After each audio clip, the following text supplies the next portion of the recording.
some of the Team Osiris supporters to come in, because I think they got questions too. And if we can answer the questions, you're going to get answers.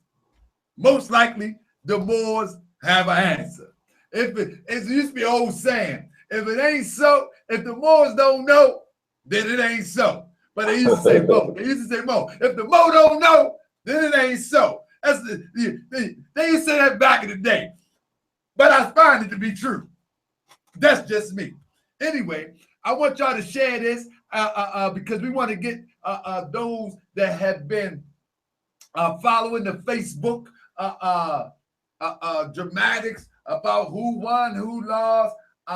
It seems to me that the only ones that I know that said that, and then I'm going to be fair about it, the only ones that I've come to see that say that Team Osiris have won was Team Osiris. I mean, I came across a few people, Team Osiris supporters. One brother said to me that that I was deleting some posts that he was posting on another brother chat or another brother page. I'm like, it's not my page. Why would I do that? Dog, you deleting posts and I'm letting everybody know. Like, for what? It's not that serious. I gotta get up and go to work in the morning, and I'm not really worried about deleting your posts about who you think won. But he was going in like he was being paid to be a supporter or something. I'm like, brother, stop saying that I'm doing this, because that's just not what I do. Oh, yes, you are. Yes, you are. Yes, you are. I say, well, you know what I'm going to do? You seem a little bit out there, so I'm going to go ahead and delete you as my friend and block you from my page because you're a little bit out there. And I'm telling you, that's not what I do. So you have the potential to offend my niece that's watching my Facebook page. And you have the potential to offend my little nephew. Shout out to LJ. That's right. Shout out to LJ. And my son. Shout out to Todd. Tariq, you better be watching. Learn something tonight. Anyway, that was a family moment. Anyway, first and foremost, I rise, giving praise to the great God of the universe and Allah. I give honor to this noble, illustrious prophet, Prophet Noble Drew Ali. I want to get straight into it as the chat build up. I gotta first make a statement real quick. On this, I have in the body of this, it says on the bottom, message to Saneter. And I'm saying it plain and clear. Message to Saneter. And if anybody read this, yes, I'm saying this is the message. Why am I making the message here? I tried to call this brother. He don't answer my calls no more. I don't know what happened. That was my buddy. I used to like to back him up a little bit, but he said, that's it. I'm not dealing with you. You boys use sabotage too much. And I'm not dealing with you. But anyway, so I got a message for my good brother. And then I'm gonna move on, and then I'm gonna take it out the bottom of the comment. But I want you to know that I got a message for you. So if anybody sees Saneter, I want y'all to pass this to him. This is a family issue. First of all, let me explain something. Y'all probably say, why don't I know about this show as maybe 2 hours before he go live? Family, I got a confession. I'm not Usher, but I got a confession. Since I started doing these live streams, every time I go live, the brother would go live. You see what I'm saying? So right now, I'm live. He never went live when I went live before. I just want to share something with you. He's live right now. So every time I go live, he goes live. No problem. We getting work done. No problem. We getting work done because this is a teaching moment. People might say, well, why are you worried about him? Why are you worried about him? Because I want him to know that I see what's going on. That's all. It ain't about y'all. This is just something for me that I got to get off my chest. So work with me, family. Work with me. You know, sometimes, man, I'm going to tell her today. Oh, you might, man, I got to tell him today. Well, today I got to tell him. So every time I go live, he go live. And it's been happening for a while. So when I started to do and promoted the debate with our good brothers with Team Osiris and our good Moorish brothers, I was going to wait to put the flyer out. But when I put the flyer out, right after I put the flyer out, Team Shango. the next day, I hear that now there's a debate going on over there. And if you see right here, Bro Unk and Garfield, can Islam save us? And they went straight to Islam. And our good brother, Lord Abba, Deshaun Way, was over there, and they had a debate last night. And now they're going to coin that Monday night debates. So my message is this, family. My message is this to my good brother. Good brother, I see you. It's okay.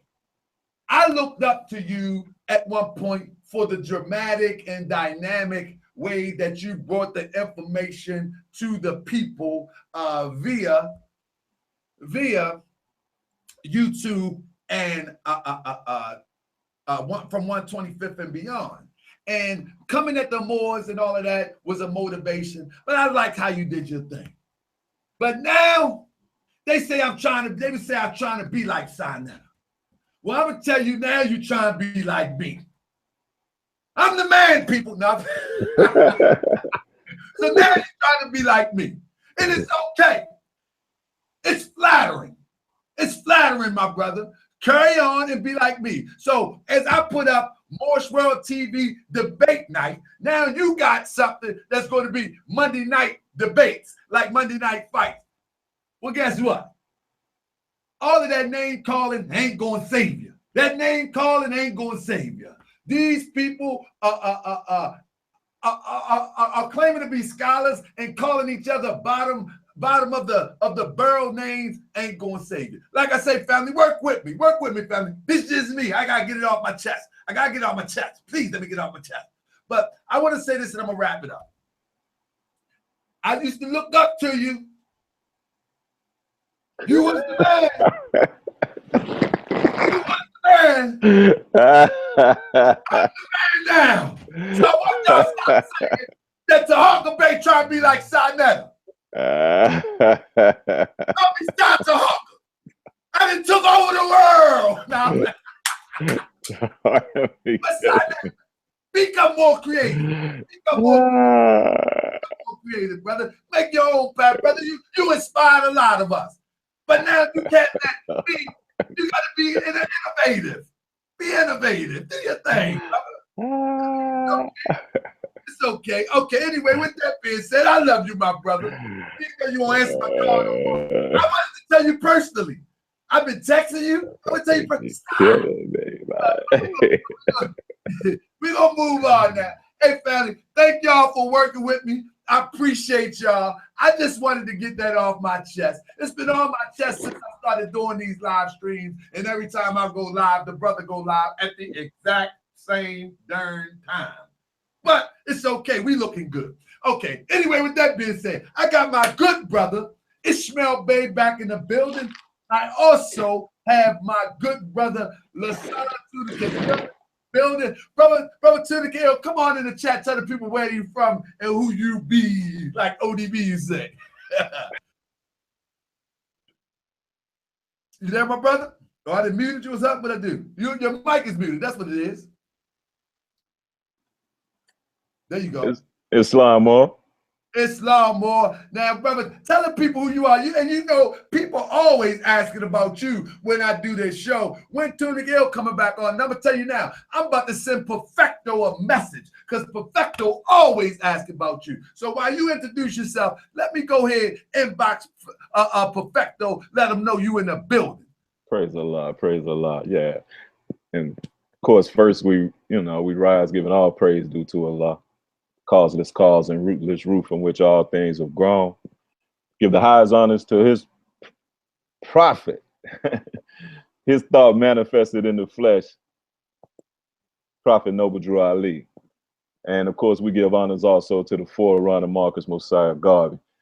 Islam more, brother Tunica Ill, known in some parts as Lou T, the roughneck poet, originally from Shreveport, Louisiana, by way of Atlanta, Georgia, member of Temple number 19 down in Atlanta, Georgia, under my good brother, Heru Ranesi Ill. Been up here in New York for about 3 years, vibing in the scene in New York, doing my thing, one of Ali's men. And it's a pleasure to be back on, more. I was definitely peeping the show the other night. My brother Ishmael Bey, brother Sharif Anio Bey, stood firm in defense of the concept whether or not Moorish American is a nationality. And yes, brother. Go ahead, brother. You know what I'm saying? And you know, there were great challenges with one staying on the topic. You know, they were going off on many tangents, but the brothers kept bringing them back toward the center as it relates to whether or not Moorish American is a nationality or not. So yeah, so I'm just happy to be on, brother. I have a couple of thoughts in that regard as well. So, you know, as the show progressed, I see my brother Snow Bay seems to be in the building as well. So Islam, brother Ismail Bey. Islam. Now, Ismail Bey, are you there? Peace and blessings. Peace, King. How you doing, brother Talker Bay? Brother, I'm doing well, my brother. I'm feeling good. I see you got a new icon up there. What that's all about before you go in? See you. Hey, let me say something. He done put the fans out. This is the pseudo slayer. This is the scholar's scholar. Now, if you look at his icon, I wish I had the song rigged out. Bring them out, bring them out. It's hard to yell with the fans up in you. I believe that love. I see you got the fans on the icon, brother. That's a rare picture that I seen in private. You didn't pull it out in public. Talk to me, brother. Woo! Oh, I mean, I obviously, you know, there was a misnomer that brother Ishmael don't wear fezzes or something. I mean, I wear fezzes. The night of the debate, I had my kufi on. I wear baseball hats. I wear various. Divine headdress is my fez. You know what I mean? That is the indigenous headdress of the indigenous Americans, as well as an indigenous African headdress. So, you know, I wear that very proudly. You know what I'm saying? So I didn't want anybody, you know, if that's a misnomer or something, I don't know where that came from. You know what I mean? I've been a Moor for decades now. Not with, I mean, that's with an S. You know, I'm in the decades now. So this is common. You know, you'll find me rocking a turban. You'll find me rocking all of my apparel. You know, my head is divine, my body is divine, my mind is divine. You feel me? So you always catch me, you know, trying to conduct myself in a royal way. And if there's any errors, that's on me, you know, but all praise is due to Allah. So that's just the way I am, bro. Yes, sir. Exactly. Is that my brother Snow Bay right there? This is bone. Look like that's the bona fide Ali. He keep the icon up there. Brother Snow Bay, how you doing? Islam. Hey, brother Snow Bay, I want you to introduce yourself before we start off. And then, man, if y'all ain't heard Snow Bay, y'all gonna be in for a treat in a minute. But go ahead, Snow Bay. Tell them who you are, brother. Man, you know I ain't nobody. Yes, you are. Because I got somebody mad though. Brother. But first, From Snow Bay. I'm from Trenton, New Jersey. You're from any W Jersey where plenty murders occur. No drama. Yes, sir. All that. Yeah. So we got Right in the middle. a brother, part of Ali's men.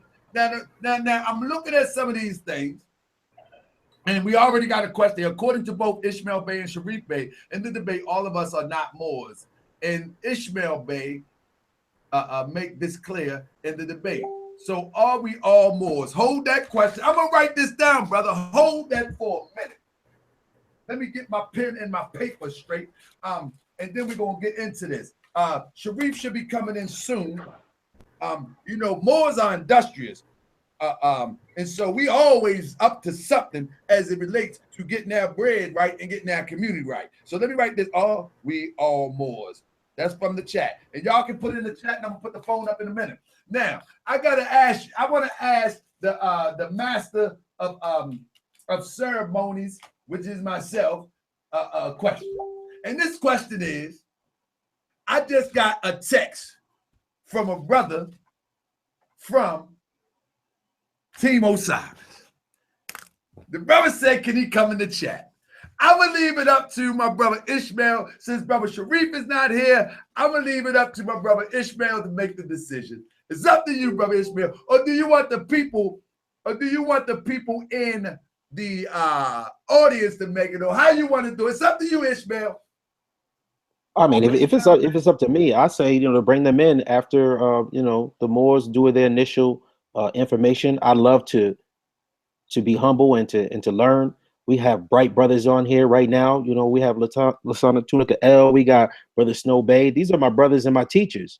So as long as we're all able to get our information out to the population, I don't have any problem. Okay.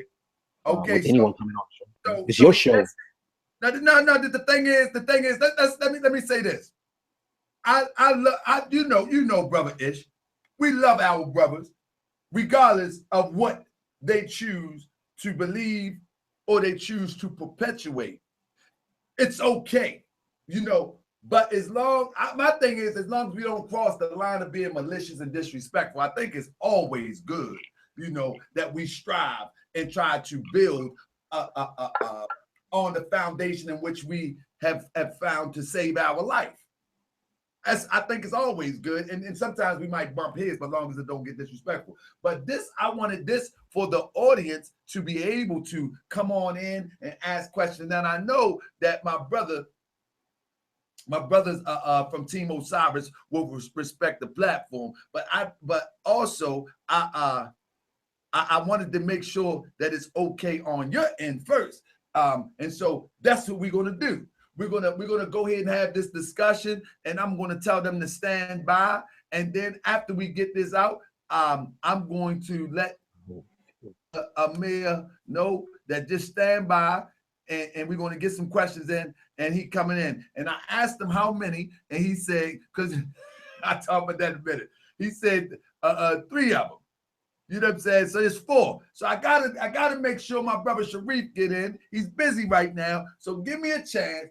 Let my brother Sharif get in, and then once he get in, then I'll open it up for my brothers to come in from Team. Yeah, that totally makes sense. That makes total sense. Absolutely. When King Sharif comes in, I'll open it up. And brother Amir Kumar, this is not trying to be imbalanced. Trust me, but I have to let my brother Sharif come in before we let a lot of other people come in, and then the chat get locked out. I mean, I can't do that, brother.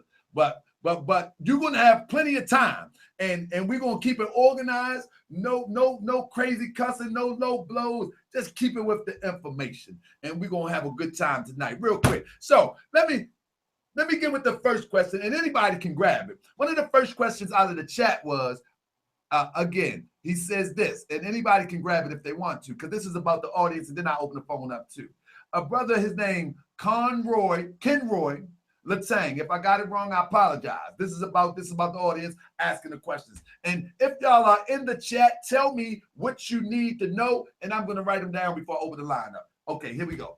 Kenroy Latang, he says, according to both Ishmael and Sharif Bey in the debate, all of us are not Moors. And Ishmael Bey make this clear in the debate. So all of us are not Moors. So is the question, is we all Moors or not? I think that's the question.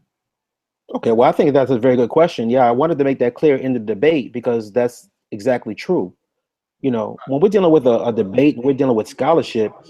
I'm not here to proselytize and try to make you into something or try to impose my will on you. Number one, there's no compulsion to Islam. Right. That's right. So I cannot impose my beliefs on anyone else. Second, this is America. A person has a right to proclaim their own identity. I respect that. The problem is normally someone else who's trying to slander Moors. That's normally where the conflict comes from. So you're not going to find me trying to impose my views upon someone else to say, all of you are this or all of you are that. Prophet Noble Drew Ali was sent to all of the people, but that's on you to proclaim who you are. Moors are men and women. Women and men. Moors are women and men. So you have to stand up and proclaim who and what you are. And it's a burden to be a Moor. It's easy to be a Negro. It's so easy.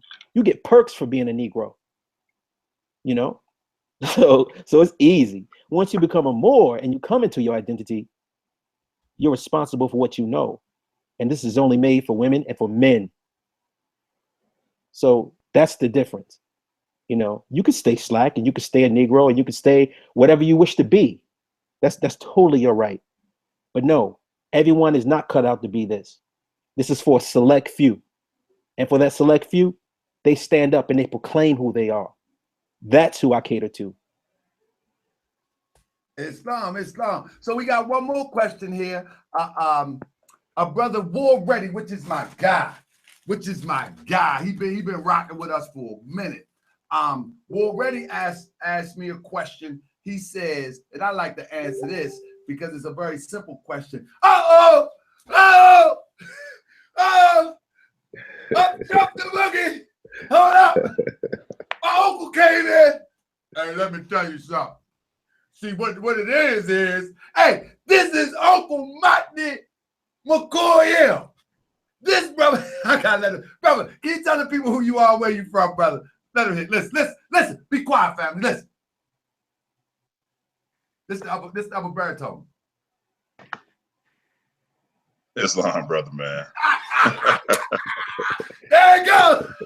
Him and Tunica got that voice, man. They got that voice. I'm trying to tell you. Hey, and guess what? I want y'all to go to Ali's Men website. That voice is the one who constructs a real serious poem. I think they're on Ali's Men website. They used to be. Hopefully they on the website. I'm telling you, them poems are serious. And guess what? You can go ahead and purchase them for a little piece of change.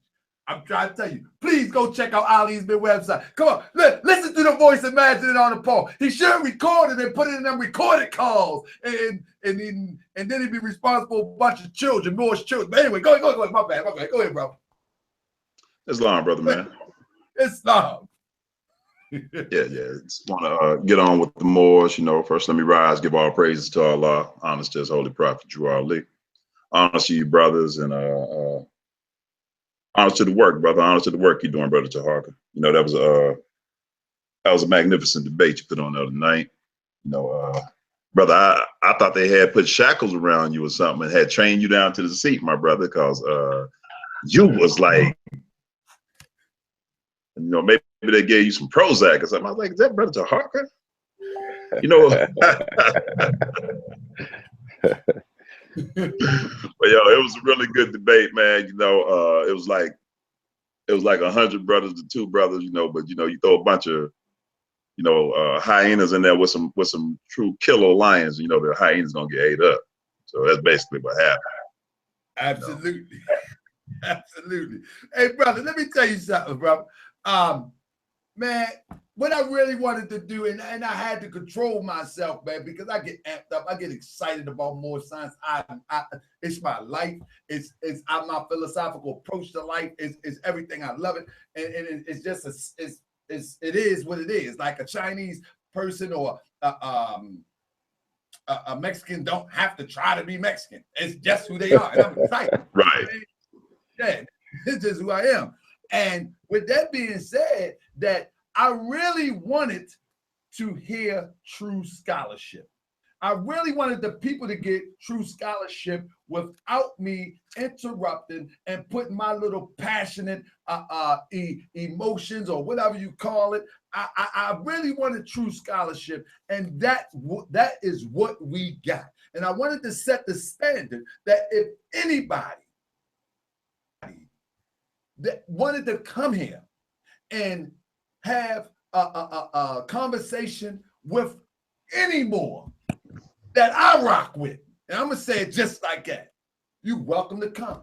And I wanted you to see that I'm gonna give you a fair shake, because let me tell you something, there's no doubt in my mind the potential of Ali's Men African Moor scholarship. There's no doubt in my mind about Ishmael Bey. There's no doubt in my mind about Brother Sharif, Tunica Ill, Matil, and the host of other brothers. There's no doubt in my mind. So I don't have to try to play games and make it lopsided. You just ain't got no win anyway. So I'm gonna be as fair as possible. Matter of fact, I'm gonna go above and beyond. I change the rules for you. And with that being said, so the brother asked the question, he said, why do we give honors only to Noble Drew Ali? And this is my good brother, War Ready. Why do we only give honors to Noble Drew Ali and Marcus Garvey? And I want to grab that and say, my brother, I may do it on the show, and some people may do it because we're trying to get through it, and maybe that's not the good thing to do, because a lot of us have been in the temple so long that sometimes when we're in a temple setting, we give honors from one leadership all the way down to the members, and it takes so much time to do that. And so to cut it short, we say honor to the prophet, honor to this, honor to everything pertaining to Moors. But we honor, when we honor man, we honor our Father God Allah. That's so right. already we honor you. That's right. No other way. We honor you. We honor Team Osiris. We honor all those who's doing the work to uplift our family that has found themselves in the depths of deprivation and oppression. We honor that. We honor that, but we just cut it short sometimes just so we can get it moving. Maybe we shouldn't do that all the time, but sometimes you might have that habit. So with that, brother, I want to go to, and somebody can grab this. I took some notes, and on some of these notes, I'm gonna pull it up real quick. On some of these notes, I got them from out of the chat. The chat that was building up earlier today from the video that was up. So I'm gonna real quick. I'm gonna load up my Google Docs. These questions real quick, and anybody can grab it if they want to. If anybody talk to Brother Sharif, tell him we live. He's whoa, what'd I do? And if he's available, I know what I done messed up now. Okay, I'm gonna do this. I'm gonna actually go to the video, and we're gonna read down because I copied, but I done messed up. I done slipped my pen. I done slipped myself to Mickey. But we're going to get it right. We're going to get it live in live time. Let me hold that. All right, here we go. So one person said this, and my deal might want to grab this if you don't mind. He said, Moors must be united as one, not divided. Prophet Noble Drew Ali established the Moorish Divine and National Movement to unite Moors in America. This is only one temple and one movement. And this is from Kent Bay, one of the supporters of Moorish World TV. And so the question is, brother, do these debates help or does it destroy? Matter of fact, I also got a call from a brother from Jamaica in my inbox. A shout out to my brother from Jamaica. I can't get your name right now, and I don't want to pause and grab it, but I'm gonna call your name in a minute. His concern too is this may be causing confusion. What's your take on that, Brother Mathiel? Well, what I would say in regards to that is this: first of all, to understand, to get to the destination, you got to know the directions.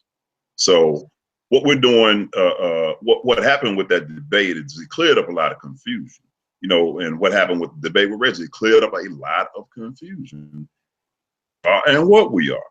I mean, Consul's closing argument, for example, where are your Moorish passports? Where are your Moorish president? Where's your Moorish this, your Moorish that? How did you leave off the American after the Moorish? First of all, we never, see, this is the thing about the Moorish Science Temple of America. We never claimed to not be American citizens. So you ask me what my passport is at the post office, I got to go get it. You ask me what my driver's license, I got to go to DMV and pick it up. But I do it in my pre-national name. So that's the difference.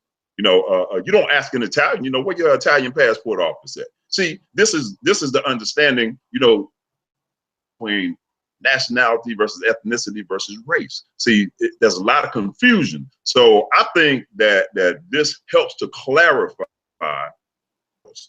because it helps to clarify a lot of questions that they have in their own head. Moors are afraid to ask questions because, a lot of times some grand sheik might jump down their throat if they ask questions. And, they do that out of weakness because they may not have an answer. I just got to say, I just got to call it like it is.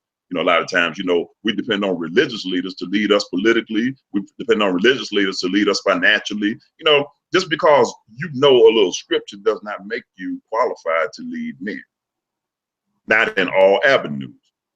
Stick to your lane. So when we get brothers up here with good scholarship, we get brothers up here with good history, that's good for all Moorish Americans. The prophet said that we have to extend the learning of the truth, and that's all we're doing is extend the learning of the truth. But first, we got to clean up this ignorance with these brothers who are attacking us, saying, you know, Moors, not an ethnic group. Moors is not a nationality. First of all, you got to know the difference between the ethnic group and the nationality. Then, once you know the difference, then you understand that a Moorish American is indeed a nationality. It's a qualified nationality. It's a recognized nationality. Not everybody demonstrates it properly. Yeah, brother, you know, we are descendants of Moroccans born in America. That cannot be refuted. You can deny it, but you can't refute it. Woo. Not with facts. Peace. Peace. I'll pass this one to Tunic Ill, and then I head on down to Ishmael Bey. Tunic Ill. And I know you can, or anybody on the panel can knock this one out the park. This is from Nathaniel McCoy Bay. Where can I get Moorish history book from? Who wrote the best Moorish history book? The best Moorish history book. That was the question. Well, let me say this, and that was a point that Brother Sharif made. The Moorish Empire is heavily documented. Anyone in their right mind who try to deny the Moorish Empire is bordering on insanity because it is so documented. And with respect to the best book, tell them to get the Golden Age of the Moor. That has various essays on different aspects of the Moorish history. That would be a good place to start. But you have Budget Meekin's book, Stanley Lane Poole, you have Jose Pimenta Bay. Even Dr. Ben spoke on it, as Sharif demonstrated.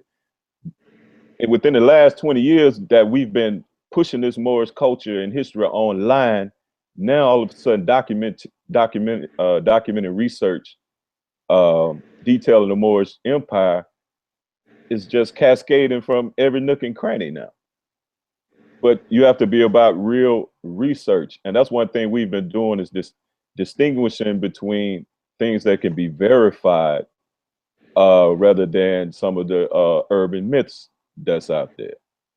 And, you know, to Brother Mahdi's point about the difference between nationality and ethnicity, first of all, brothers be speaking on something that they have no knowledge of, which is the foundation that the prophet laid for the Moorish Science Temple of America when he established the Moorish American nationality, when he went before and proclaimed such before the nations of the earth and the other citizens within the United States of America, that we are an autonomous national group within the borders of the USA.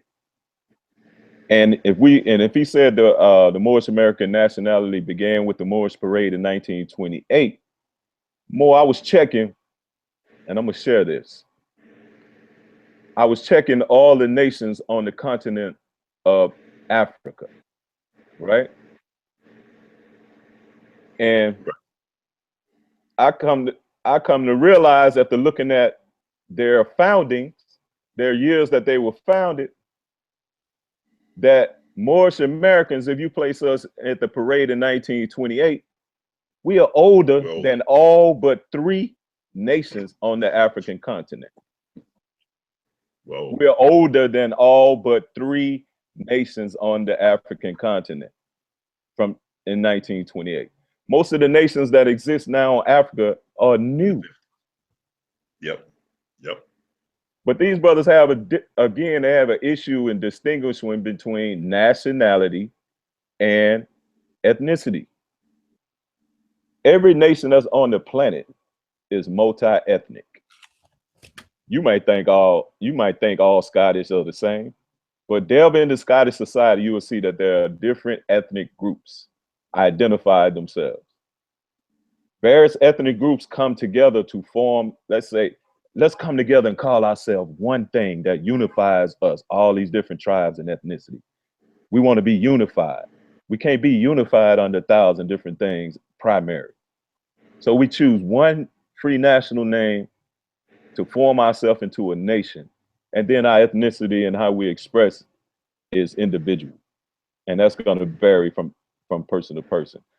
So, Brother Sharif, he distinguished between the old nation states and the old empires and the modern nation. They're different things. But most of the nations in Africa today are younger than we as Moorish Americans. And we are including modern day Morocco. Indeed, and that's a fact. So it's like we understand that we're Americans, right? But within America, you have a population of American citizens who buy into the melting pot idea, and they just Americans. That's their mentality. But by and large, most people within America still rep the flag of their descent flag, and the American flags. So though they are American citizens, they are national groups that represent their descent. So when Prophet Noble Drew Ali gave us that flag, which again, Morocco was kind of under the French, they wasn't really flying it freely, and we were flying it on these shores. He brought us up to a standard within American society that we can go to Little Italy, we can go to Chinatown, where they fly the Chinese flag and the American flag, the Italian flag and the American flag. We fly the Moorish flag, the Moroccan flag, and the American flag, right? That's right. That's right. He foresaw us unifying under that standard. That's our worldview and how we view our people as unproclaimed Moors, right? That's right. But that's our worldview, which is to be distinguished from someone else's worldview, right? So, yes, sir. The Moorish Empire is documented from the south of France all the way down into West Africa, right? And some of it was military hegemony, military colonialization of certain territories. Some of it was religious. Many of the sheikhs now in Nigeria would tell you that their form of Islam is Moroccan Islam. Yes, sir. Because as Dr. Rudolph Ware demonstrated in some of his more recent demonstrations and on YouTube, and he's now calling himself Dr. Bilal Ware, who authored the Walking Quran. He said that Islam spread in West Africa not by the sword, but by the wooden board. And the wooden boards are those tablets that the Quran students all over West Africa write in ink the Holy Quran. And he called them walking Qurans because they can recite the Quran from beginning to end. The Quran was literally beat into them. Mm-hmm. And that's where they became the walking Quran. And he demonstrated that many of those walking Qurans were sold into slavery over to the Americans. He even said some of the Sharifin, the descendants of the Prophet Muhammad himself. He said, you don't know when you're walking around America among our people, you don't know if they actually descendant of the bloodline of the Prophet Muhammad. So yeah, we are multi-ethnic mixed people here, Asiatics and Americans, so-called blacks, Negroes, African Americans. But are we to come together under one standard? And we are Moors, we are a millennium nationalist movement. So yeah, we're inviting our people to join this standard and this culture and reconnect to the families of nations. That's our worldview. You know what I'm saying? And then when I hear these brothers talk about Berbers, they talk about Arabians, with now understanding who those peoples were and are. That's right. They're looking at the modern day heavily amalgamated Berbers and think those have always been the Berbers. That's like saying the modern day Egyptians have always been the Egyptians. Exactly. You know what I'm saying? More, you know, Yes, sir. they need to really tune in to Sister Dana Marnichi's blog spot, Afro-Asiatic, and really absorb the great work that this sister has done in those areas. She's naming all the tribes, the Berber tribes, and she's telling what their physical characteristics are, and she's also demonstrating their movements. Many of them have migrated down into West Africa. She counts a Songhai among them. People don't realize that. So with so many pieces to the puzzle that people are not informed about yet, that we have this information and this knowledge and this documentation, particularly as it relates to Islam in West Africa and how it's practiced. When I hear them say certain things about the Arab religion, I know they have no concept of what's happening with Islam in Africa. It doesn't look like Wahhabi Islam. You know what I'm saying? Exactly. It doesn't look like that. And brother, to add on, go ahead, Mo. I just wanted to add on to what you're saying as far as the Berbers, you know, and their migrations down into Africa and down into Mali and down into you know, one of the largest Islamic cities in all of Africa, which is Janneh. Janneh is like the third, you know, largest pilgrimage. You know, the Hajj to Janneh. And guess what they're practicing? They're practicing African traditional religion infused with Islam. But see, they don't understand because they only see what the European puts on the TV as Arab Islam. Understand the Marabou religion where they do divination, where they you know, they give charms to people to ward off evil spirits, where they make shrines, you know, honoring, and a lot of the shrines are of women. You know, see, brothers, they don't have no understanding. See, when you're talking about those walking Qurans are going through these schools in Janneh. They pay money to be able to get into these sheikh schools. And they learn the Quran, you know, from front to back. They don't even know a lot of times what the words mean. They're just learning the words and they gain the meaning as they go. I mean, this is how language is taught to us in our elementary school, right? We learn linguistics. You know, we start to learn the words. We don't truly know the context and the meaning. We learn the words first. And then as we get a little old, we start putting it into context, putting it in sentences, writing sentences. Now, this is how you learn. You know, but see, these brothers, they don't really understand, you know, what the prophet brought. So when they see Islam, you know, they see us praying on the seven, they see us, you know, worshiping in our way. They don't understand, you know, the Islam looks like the people who are practicing it. It doesn't look like that Arab form of Islam that they hold dear and near to, which is Wahhabism, which didn't come around till the 1930s. Well, actually, it came around in the early 1900s. I take that back. Around 1912, you know, it started coming around then. So Wahhabism is not the standard of Islam. It's actually the minority of Islam. You know, it's a minority. The Arabs are a minority in Islam. I wonder if they know what the largest the largest country is that practices Islam in the world. They'd be surprised to know that was Indonesia. And guess what? They put their cultural practices into the religion as well. Because if a person doesn't put their cultural practices into the religion, they're just imitating another people. They're not being themselves. The prophet taught us to be ourselves. You know, so he gave us traditions and customs, but then when you look at the traditions and customs that he gave us, it doesn't look like, you know, what they call the arabicized version of Islam. It doesn't exactly look like that, but it coincides. You know, because Islam is the practice of peace and prosperity. Islam is not a bunch of traditions and cultural trappings. Hey, bro. So this is the biggest problem. Yes, sir. Brother, yes, sir. Let's say this. I was watching a little bit of that. There you go, up jump the buggy. No.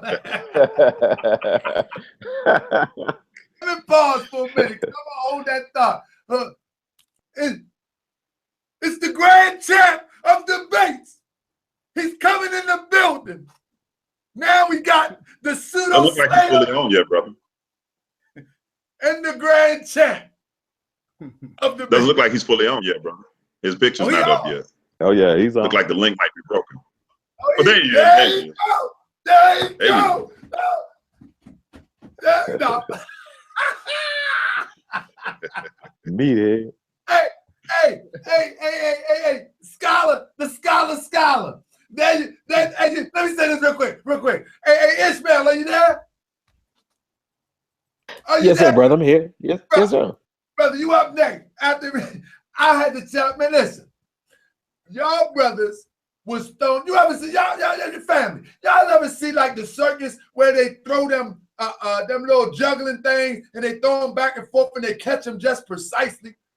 Well, if you didn't see the debate, please go back and watch it. Share it with your friends and family because anybody can comprehend this information. But they was throwing them swords, and man, they was throwing them and chopping, wow, and then chopping, wow. And then chop, whop, hit Sharif, pop, and then Ishmael grabbing it under his leg and all types of stuff. And man, I'm telling you, that was beautiful. It was beautiful. Now I can get loud now. But bro, Sharif, tell people who you are. Come on in, where you from, brother. How you doing? Islam, I want to apologies for the lateness. I just got done teaching class. We had the fight team training today, but I want to rise first, give praise to Allah, honors to his prophet Noble Drali. I want to give honors to the Moorish Science of America. I want to give honors to all past, present leadership, all members, past and present. I want to give honors to my esteemed brothers and Ali's men. I want to give honors to the founder of Amin Ra Squad, and my colleague and beloved brother and comrade in arms, Ishmael Bey, which many people don't know. He is one of the three, myself being the other one, another one of the three. There were three of us that brought Moorish science to Syracuse, New York. Ishmael Bey and I were two of those three people, going way back to, my dorm room in Syracuse University. And he and I meeting there with us. Yeah, we go back. So that kind of relates to or kind of addresses how even now, how we're able to interact and how we did on that show. We got history. Like history, so I want to give honors, of course, to Moorish World TV, all the listeners. I'm going to give honors to the founder and host of Moorish World TV, Brother Taharka Bey. Islam. I'm sitting here laughing because these brothers keep saying on there that y'all was giving them the biscuits, And what makes me laugh is that when you did the debate with Brother Reggie. Hold on. Please go, bro. Hold on, man. How you doing, brother? Why you looking like that? Don't look like that. Fix your eyes. I don't like that. That's Ngozi. We're going to let him in for a minute before he go to work. Ngozi, fix your eyes. I'm nervous. You're making me nervous. What's up, Ngozi? How you doing, brother? What's up, brother? I'm going to mute you real quick. One second.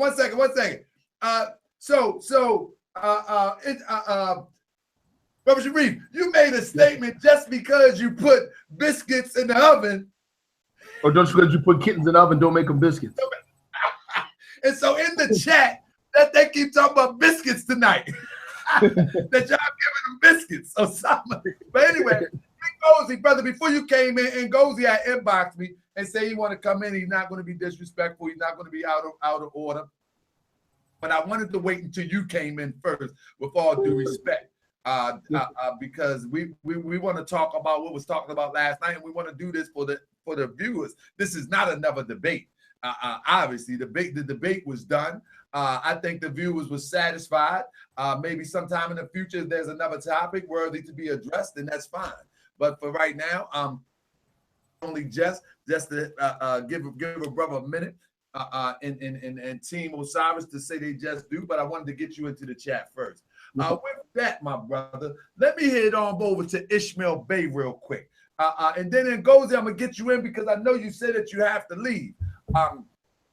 So I don't think we have. Now, let me ask my brother Sharif. Brother Sharif, yes, is there a problem with that with our brother Ngozi coming in the chat. I asked everybody else on the panel before you. I think it's only right that I ask you also. Oh, not at all, man. We're all family, bro. Not at all. I figured that, but I just thought it was only right that I do that. So brother Ishmael Bey, the question for you, my brother, that I've been waiting to give to you, and then I got one for brother Sharif that somebody asked, and then we're gonna after go. Then I'm gonna hit Sharif and then Snow Bey. But however, the one for Ishmael Bey, they say Ishmael Bey, they don't think that you prove. Somebody said, I wish I let me see if I got the name real quick. The name is Just Looking. So.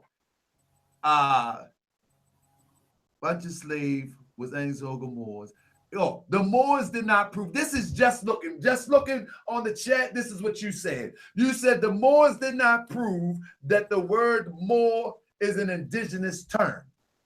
I responded to myself, but now I will let brother Ishmael Bey respond because I do know that the brother did address that. So Ishmael Bey, they're saying that yes, sir. The Moor, they don't think that it was proven that that Moor is an indigenous term. What was proven was that the word Moor is not a Greek term. Even if you go back to the source that was being provided by them, if you go to the Brill's Encyclopedia of Islam, it states clearly that Moor, number one, is an obscure word. They don't even know where it comes from. The best guess that they could come from is that it's Phoenician, and that it was reproduced by the Greeks and the Romans.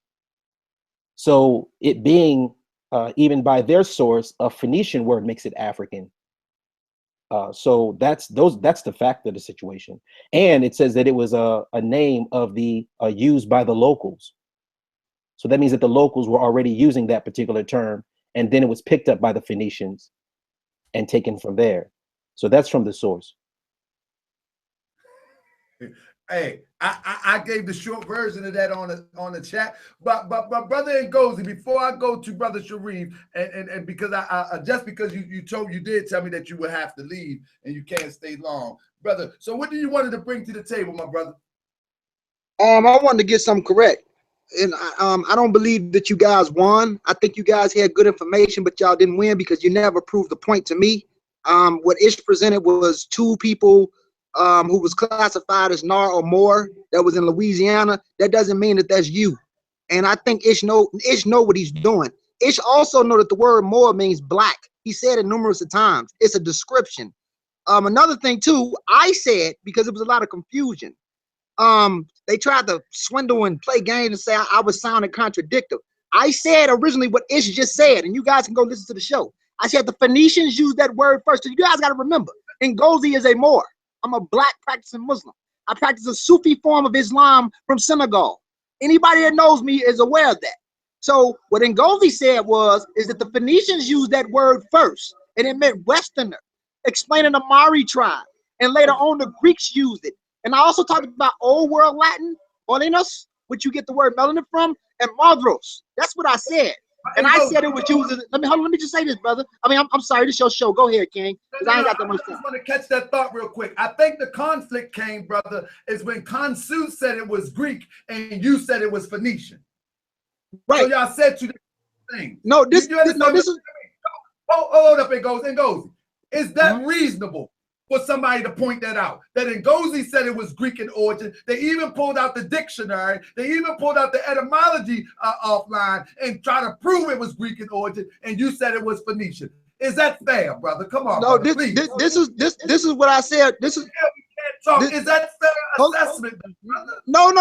I'm gonna tell you. I'm gonna tell you the assessment so we can get an understanding. So we can get. Let me just say this so we can get an understanding. No, brother. Did Khonsu say that and try to prove it, brother? Yes or no, please. This is the thing. What Khonsu presented was right.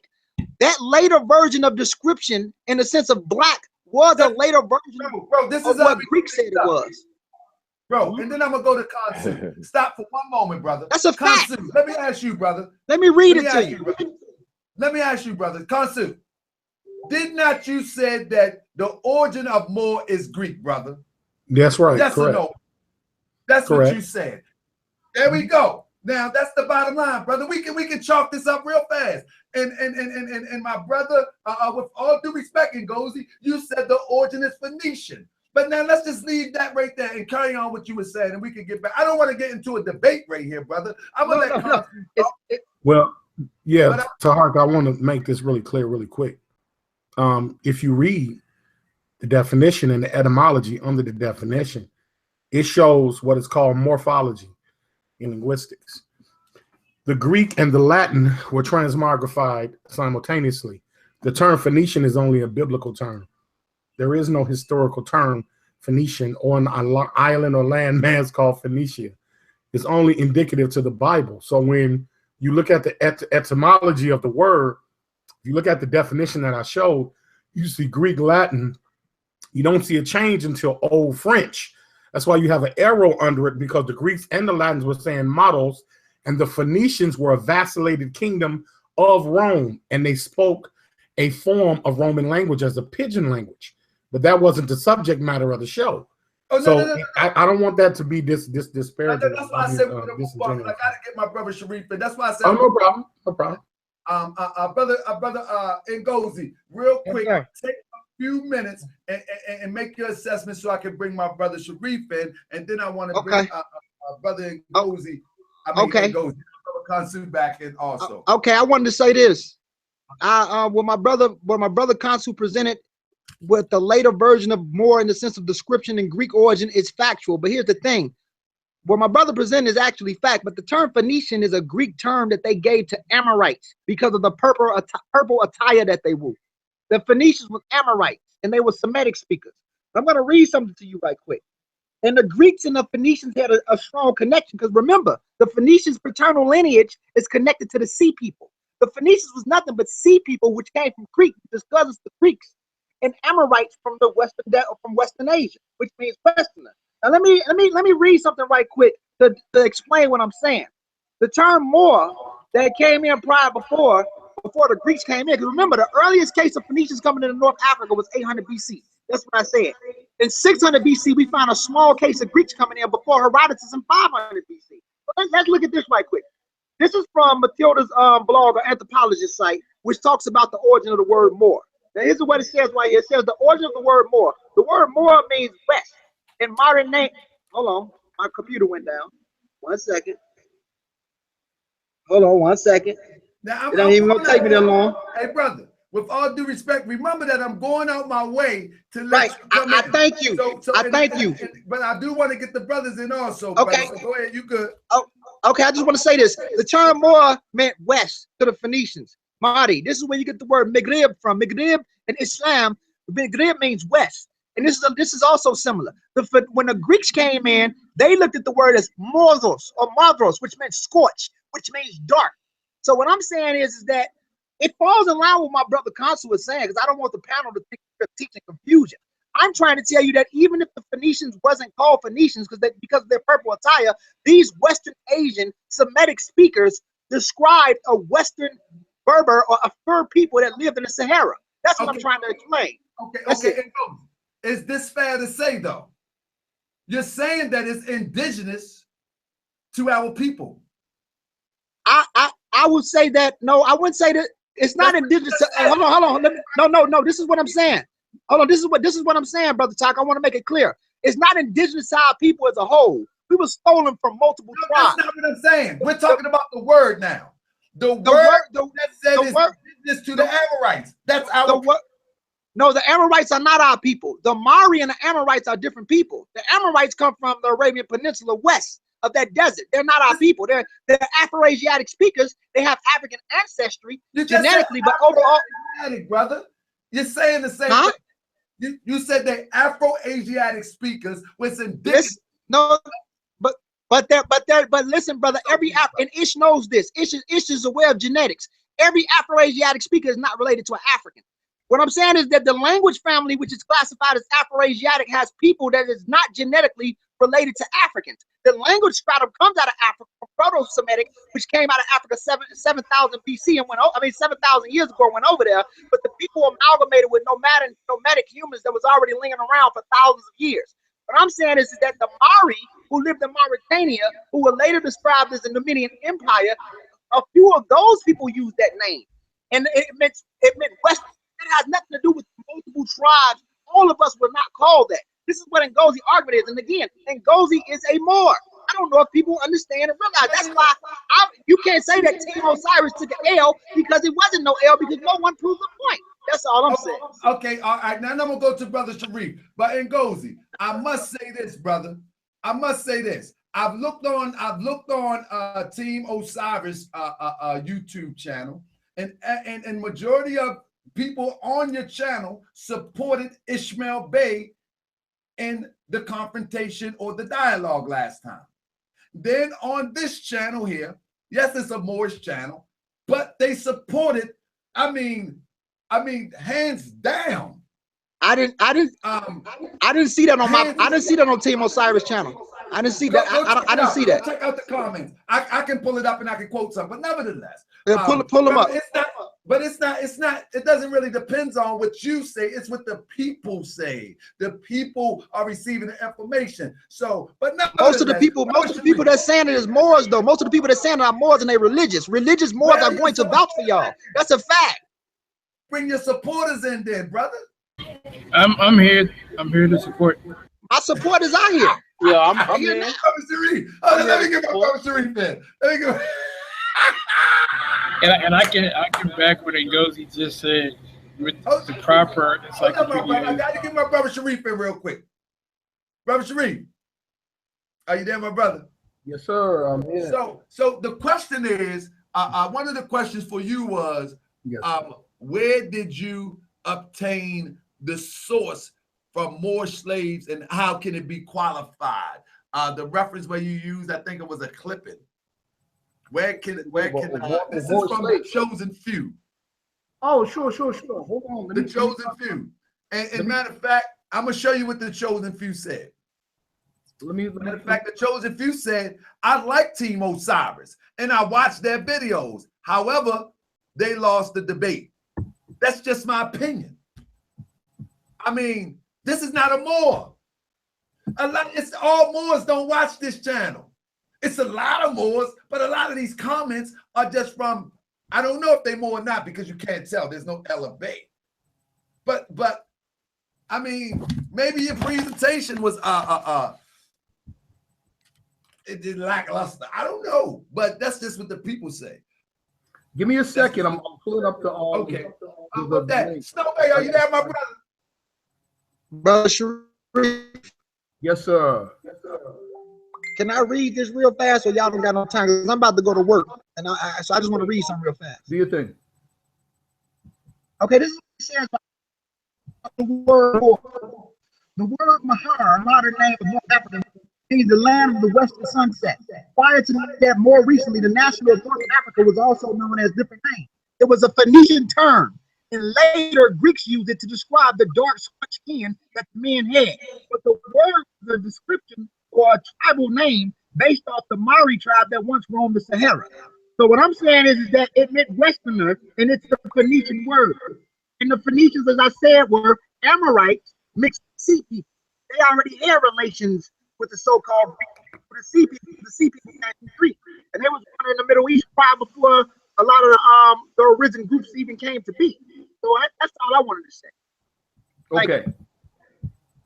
Yes, sir. Okay, the clip, or what I read from, it was a book. The book is entitled Stono, Documenting and Interpreting a Southern Slave Revolt. The book was edited by Mark Michael Smith. It was published by the University of South Carolina Press, 2005. And one of the records, it was an actual record that's placed in the book. It took place Friday, September 28th, 1739. I will read it again. A man brought news that the Negroes or Moorish slaves are not yet pacified, but are roaming around in gangs in the Carolina forests, and that 10 of them had come as far as the border of this country just 2 days ago. In answer to the requests of the inhabitants of Savannah to use Moorish slaves to work, The Lord trustees have given the simple negative answer that they will never permit a single black to come into the country, for which they have sufficient grounds that aim at the happiness of the subjects. That's what I read. And again, you know, I can repeat. The name of the book is called Stono. That's Stono. All right, Stono. Documenting and interpreting a Southern slave revolt, edited by Mark Michael Smith. I quoted from page 11 of that book. That's where that came from. Okay. Now, again, let me say this really quick. Again, no, you go, brother. Go ahead. You came in late. You good. What it shows is, you know, what it makes very plainly obvious is the association of quote unquote black slave as being Moorish.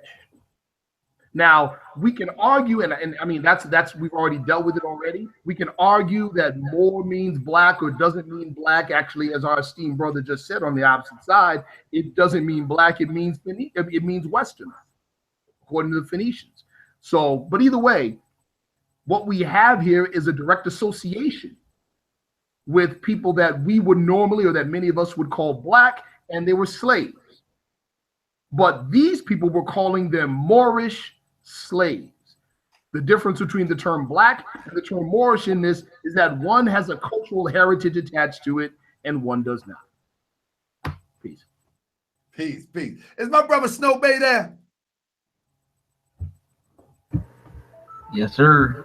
Brother Snow Bay, how did you feel about the debate, brother? What do you think about the debate? I mean, like, now I know you got the Ali's Men logo up there, but brother, can we give these brothers a fair shake as to how you feel the debate went? A fair shake, brother. Like, that's why I let our brother Ngozi on and brother Kansu come on, because I wanted to give them a fair shake and give them a minute to say what they had to say.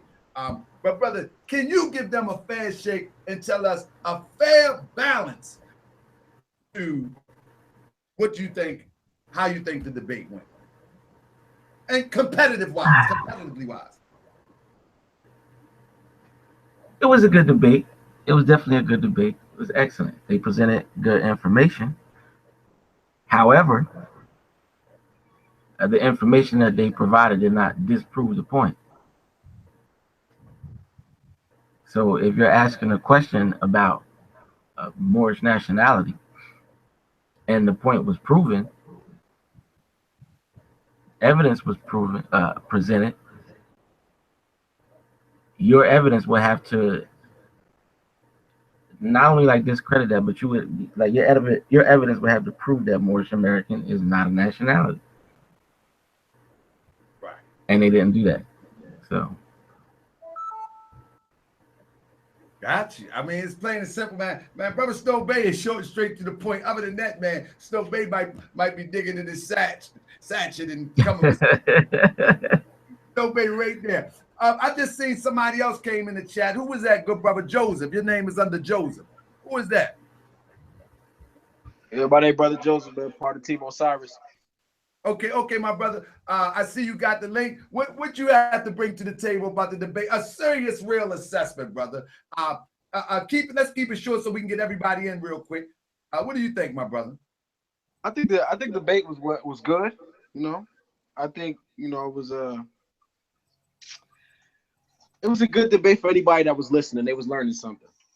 You know what I'm saying? I'm not going to get into who won and none of that, but it was a good debate. Right, I got you, my brother. I appreciate you. So with that, how about my other brother over there, Melvin? Melvin, are you there, my brother?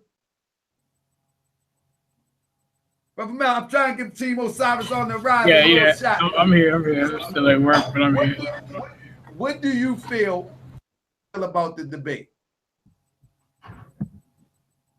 I think it was well moderated, and anytime you have discussion where there's different positions based on the subject matter, good moderation kind of helps it go smoothly, even though there's going to be some bumps in the road. Good moderation helps and adds things in the context and we could kill a lot of the rhetoric that usually comes on. So I think it was pretty decent. All right, I appreciate your honesty. Now, so we can turn it up a bit. Let me get my brother Kansu back in, and then we'll pass it around real quick. Kansu, my brother, are you there? My brother Kansu, are you there? Maybe he's not. So, brother Sharif, question for you. Let me make sure ain't nobody asking questions. I'm about to put the phone number up in a minute. When I'm up in North, let me see. They refer to me as Southerner because I'm in Alabama. Brother Tahaka. Yes, sir. Yes, sir, my brother.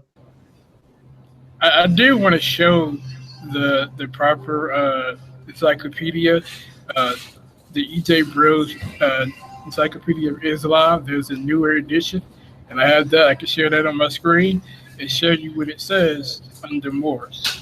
Okay, no problem. No problem. Come on, and we'll let one of the brothers on the panel to address that.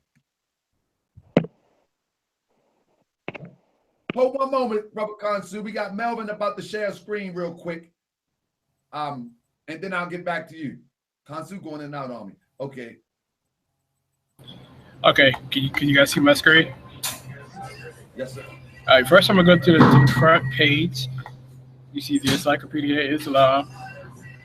You scroll down, and it's the Encyclopedia of Islam, new edition, prepared by a number of leading Orientalists.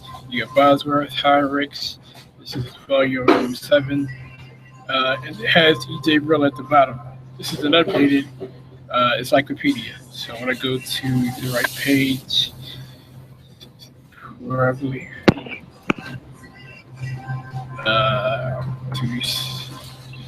Okay, so in my actual PDF is 264, but in the book is 235 in this book.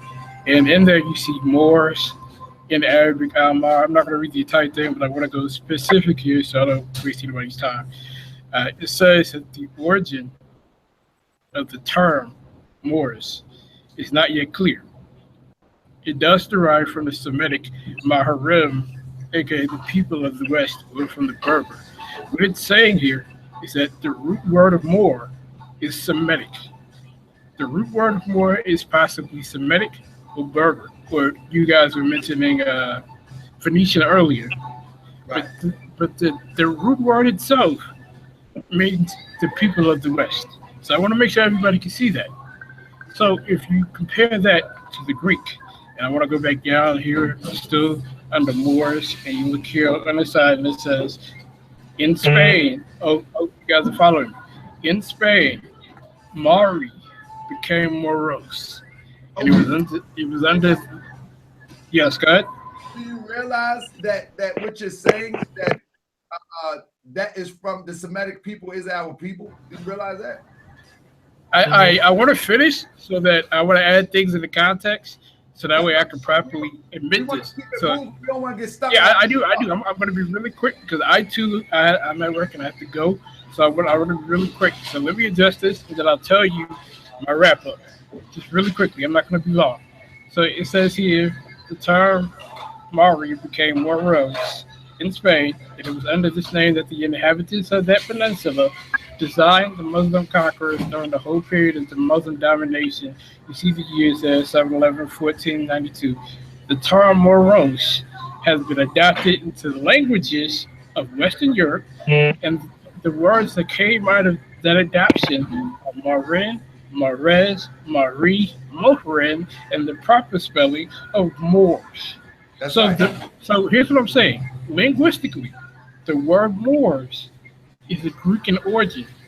Now listen, the Greek word is African because they're only using the root word of the Semitic word.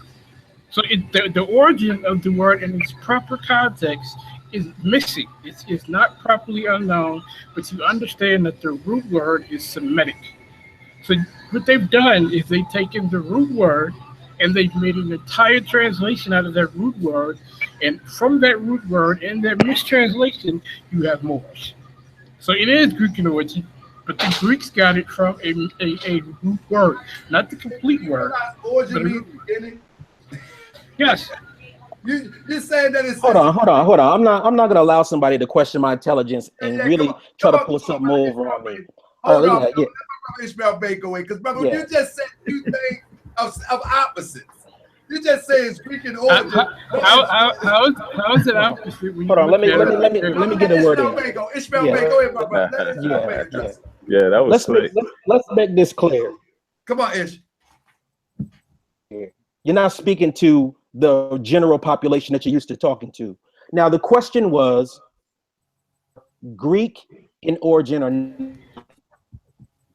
he said himself from the very first part of the quote. Hold on, I'm speaking right now. I didn't cut you off. Don't do that. He said himself, quote, not yet clear, that the origin of more was, quote, not yet clear.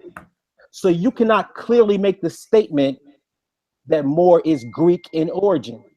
That was a definite statement being made. After you said that it was not yet clear, just read said that it was Berbers using it. Those are North Africans. Like we said that that was a North African word that the Greeks reproduced it from. Harka, can you please post up the link that I sent to you, the Brill Encyclopedia, please? Clear exactly what it's saying. Because this is what it's saying.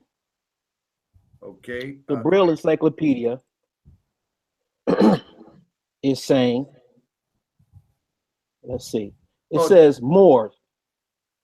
Let me know when you pull it up, brother. Because no, all right, yeah, play the 27-27. That'll be good. That'll set the tone perfect. Okay. Yes. Here we go. Okay. Let me share it real quick. All right. Y'all got it? And the etymology of the word.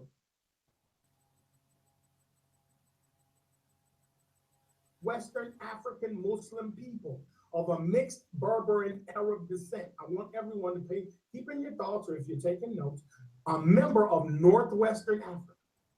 And not only just Northwestern Africa, they're Muslims. And they're people that are mixed, Berber and Arab. And this was coined in the 8th century as they conquered the Iberian Peninsula, were finally driven out of their last stronghold in Granada at the end of the 15th century. Now let's look at the evolution of the word more and the etymology of the word more that are given in all dictionaries. The origin is Greek. Do you see where the origin is from? The origin is Greek Moros, which is inhabited of Mauritania. All right, stop right there. Stop right there. All right. He said, Reese, that is Greek in origin. His source that he just said proved that it wasn't Greek in origin. The source that they just gave said that it's not yet clear. The source that they just gave said that it was Berber, and then later on into the Greek. So let's read another dictionary that is in all dictionaries. It should be in this dictionary, right? So, all right, that first link that I gave you that started off with Moors that was highlighted. Do you have that one, brother? Let me see. Is it from the document from yesterday? I sent it to you on Facebook. It was a dictionary definition I sent to you on Facebook just before I sent the video. Got you. Man, I'm getting good at this stuff, man. I'm about to start charging for this stuff, man. I see, man. You at the speed. That's deep. Let me know when you got it, bro. I'm looking at mine. Okay, it says Moors, a rather vague name still applied to the 19th century to certain elements in the Muslim town population of various countries, and especially the inhabitants of the Mediterranean ports of North Africa. The word, presumably of Phoenician origin, corresponds to the ancient local name of the natives of Barbary, reproduced by the Romans as Maori and by the Greeks as Morosos by Strabo. So again, I'll repeat that last part. The word presumably of Phoenician origin corresponds to the ancient local name of the natives of Barbary, reproduced by the Romans and the Greeks. That's right. Well, this is amazing. This is amazing. This is amazing. I see my brother Kansu there laughing, brother Kansu, and then I want the Ali's men to really build after you come on in, brother Kansu. I see you there laughing. I wanted to be able to clarify something before we bring Kansu. What's the deal? I just want to clarify something before we bring Kansu on. Also. Oh yeah, come on, my brother, come on. Because I think that debates are always good in expanding knowledge and information. And I want to thank, it was Team Osiris that really got into the research of the MWtv part that was put up with the Moor, and they put it into a proper context of it being, it meaning like to write or to script. So I want to thank them for that. That particular I budge, it didn't have a definite meaning to it. That's why I could not commit to it in the debate. I could not say if that meant a people or not. But what they were able to do was to go and do the research and realize that it means the script. We do have more being used in Egypt. We do have more being used in Egypt, but that particular listing on there, that was to mean script, and that was not to mean a peoples, and nor was that the claim that was the peoples. It was just that the word more was being used in Egypt before the Greeks. Now, it's been proven that the Phoenicians were using it before the Greeks because the source that they supplied said it, as well as the source that I supplied said it. So it does verify that the Greeks are not the origin of the word more. Thank you. All right. So Brother Taharka, do you mind if I defend myself from the claim that was made? Because we're not going into a debate mode. No, I'm not debating. I just think that what I said was taken completely out of context. So I want to be clear that. Brother, if we got a little bit of time, I want to get Kansu in, and then I want to pass it down the panel so brothers can get they say so. I can't make the show all about Team Osiris and the supporters, brother. I understand, but it's only going to take me 30 seconds. Just 30 seconds. All right, my brother. Let my brother Kansu come in and defend himself real quick because we just put up a video with Kansu saying something. Brother Kansu, come on in, my brother. Yeah, I'm here. It's a thing called context when you're speaking, and timing is everything with a debate. When the term more was being put up as a hieroglyph, it was a debate in regards to the term more being used to describe a nationality. People create nationality. Now it's being told it's a script, and it isn't quite describing people. But we knew that because we're very well versed in Kemetic stuff. It's just that we weren't going to argue it because we knew it was out of context, and we stated that. It was completely out of context. The origin of the word Greek is because Greeks even started, along with Romans, the use of terms like encyclopedias and dictionaries that are two different entities to begin with. So when it's a thing called, I want the audience to know, in debate world, it's called pettifogging. When people debate over really small things that really don't change the overall picture of what's being said or what isn't being said. So, I respect the platform. I think I respect everybody here. I'm more so about education. I'm not gonna just cherry pick on things that won't change the overall outcome of the term more. That's why MWtv, in his brilliance for 1928, I'm not going to be egotistical to think I'm carrying on the teachers of MWtv because he's not here. That's why he used Moorish, because he understood context and lingua franca based on his teaching of modern America. He went to school here. He didn't go to school in Africa. And his language shows that. The way that he uses the English language was indicative of his brilliance in 1928 upon his passing, because when he was born and what he went through, he didn't have shoes, or let alone could read. So he was very advanced for his time. He would be a walking god to a lot of us, similar to Marcus Garvey, walking down Harlem with a pompadour hat. You didn't see none of us doing that. We could barely afford a potato. So with that being said, it's about educating the masses. It's really not about me trying to show how much I know and what I don't know. The evidence is empirical. We use dictionaries and encyclopedias every day. I've been a Moor for over 20 plus years, and a Grand Sheik in Chicago, Illinois. Visit the resting place of Noble Drew Ali every year at Borough Cemetery. So that's not a debate here. The debate here is adding to the paradigm of what Noble Drew Ali laid, and to make sure that his works are accredited to him and him only. Because we have people that are taking his teachings and warping it and using it for their own personal reasons to make themselves bigger than who they really are. So that is not what it's about. That's not what it's about at all.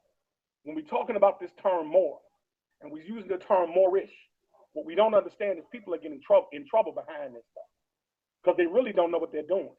And they're creating documents and paperwork that don't even correlate with what the divine teachers were meant for. So when we look at the word Moor, from empirical evidence, you could go get older encyclopedias that will ultimately became obsolete as technology advanced and history advanced. You come to find out that these words are generalized and have a specific meaning. So the term Greek, it didn't say which group of Greek people, because the Greek people will also had a diaspora. It isn't just about being Afrocentric. The Greeks had a diaspora too, going along that Mediterranean Sea. You're not going to see an Isle of Phoenicia or a landmass called Phoenicia or Phoenician flag. Why? Because it was an amalgamated group of people. When you say Berber, you won't see a Berber flag. It's amalgamated.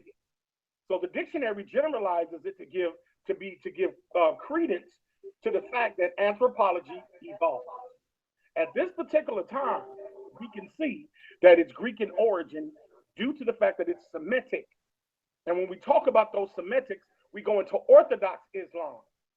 The Moorish Science Temple does not practice Orthodox Islam. It's the Circle 7 Quran, which is Christian in intent because some of the content was used from that. And it was a brilliant work for that brother at that time. So that being the case, let's be concise here. Let's be precise. We're going to cut 8 minutes out of my diatribe. Use the entire context. Don't just cut. In all fairness, I'm gonna let Brother Sharif come in. In all fairness, I'm good. I'll have to. No, you finished? I'm sorry, I thought you was finished. Yeah, brother, I'm done. I was gonna say, in all fairness, to say that it was Christian in intent, come on, brother, you know that's a stretch right there. Because in the Christian doctrine, they don't even have the 18 years, and that would turn a Christian away 100 miles and running without proper context and understanding. Come on, brother, you gotta stop that. For number one, that's my opinion, brother. I know what you're saying. All right, but let my brother Sharif come in. Brother Sharif, he said that it was taken out of context, that Moor is descriptive, that Islam, as taught by Prophet Noble Drew Ali, is not orthodox. Brother, oh my goodness, I'm just hosting this, so I don't want to get all too into the conversation. Brother Sharif, can you bounce off what my brother Kansu say, my brother? Hey, brother Kansu, I appreciate you, brother, and I'm learning some things, brother, and I don't want to have brothers on here think that I'm here to beat them up or nothing like that, because I really want our people I'm not disrespecting nobody on here. Yeah, I never want nobody to think that, brother. So I want you to be welcome here, just like if I come to your platform, I don't want to have a fear that you're gonna be talking about my feds look like a chicken hat or a bucket of chicken or something. You know what I mean? I don't want to have that, and we all work that, so because we are brothers at the end of the day, and we just want information. No, the memes already be saying disrespectful stuff like that, though. You know what I'm saying? No, brother, but I just wanted to know that I'm not going to be throwing disrespectful daggers. He said that's his understanding. But brother Sharif, hold on. What did you say, brother Ishmael? No, I said there already be disrespectful memes that be coming up disrespecting Moorish Americas and throwing slander upon us. No, I don't know what no us is, bro. Nobody done that. There's no. I'm gonna throw some memes too, but I'll just be doing it in fun. There's no us. You're not gonna play the word game that us. You look just like me, Ishmael. Don't do that. Don't do that, because that white man sitting back laughing when you do that. Brother Sharif. Yes, sir. please expound upon what we was just talking about, please. Sure. The brother Kantu, actually I'm very, very thankful for a number of the points that he brought out. He had said some of these things at the end of the debate last night, and he just reiterated a couple of them, specifically. Well, one that really intrigued me that they didn't mention, that that he just mentioned, this whole thing with Greek Moors. I would love to see evidence of that. But to touch on a couple of the points he brought up, one of them, let's talk about orthodoxy. As a matter of fact, I want to make this is for everybody, especially the listeners. Let's talk about what Orthodox Islam actually is. If you're talking about, if you're calling what you see today, let me say this. We had another question, and you can do this in your whole diatribe. Another question was, what's the difference between a Sunni Muslim and a Moorish American Muslim? And I think let's talk about that. Yeah, all in Islam. I'm definitely gonna touch on all that. And again, this is an actual show topic. What we're talking about right now, you should think about that, brother. This is an actual show topic. What actually is Orthodox Islam? If you think, if anybody, my brother Kantu, anybody, if you think that what you see today in the Middle East is Orthodox Islam, you're as far away from orthodoxy as East is from West. This is just the truth. And this has nothing to do with religious study. This has everything to do with history. One of the significant things, though, especially Moorish Americans, anyone who possesses an official copy of the Holy Quran of the Moorish Science Temple of America, when you look at the inside cover and you see the picture, you see this picture right here of this man right here. When you see that picture, that should prompt you to study. That should prompt you to look at a timeline. That's Abdul ibn or Aziz ibn Saud, right? You should look at a timeline. You should find out when that man came into power. Now follow me on this, please. That man came into power in the year 1926. Okay? That was the beginnings of the founding of what's called the Saudi dynasty, or the Saudi family, and the Saudi Arabia. Prior to that, that area was called the Hijaz. The man who was deposed was King Hussein. Now, this began the second wave of what's called Wahhabism. Wahhabism was an Islamic reform movement that on the surface said, well, we're going to go back to pure Quranic teachings and get rid of and sweep away all the superstition. It was that on the surface.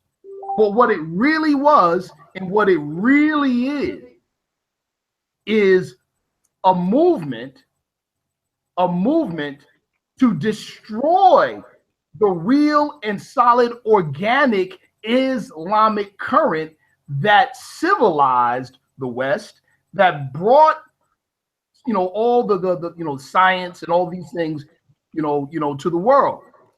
And most importantly, Wahhabism and the Saudis were backed by the British Crown.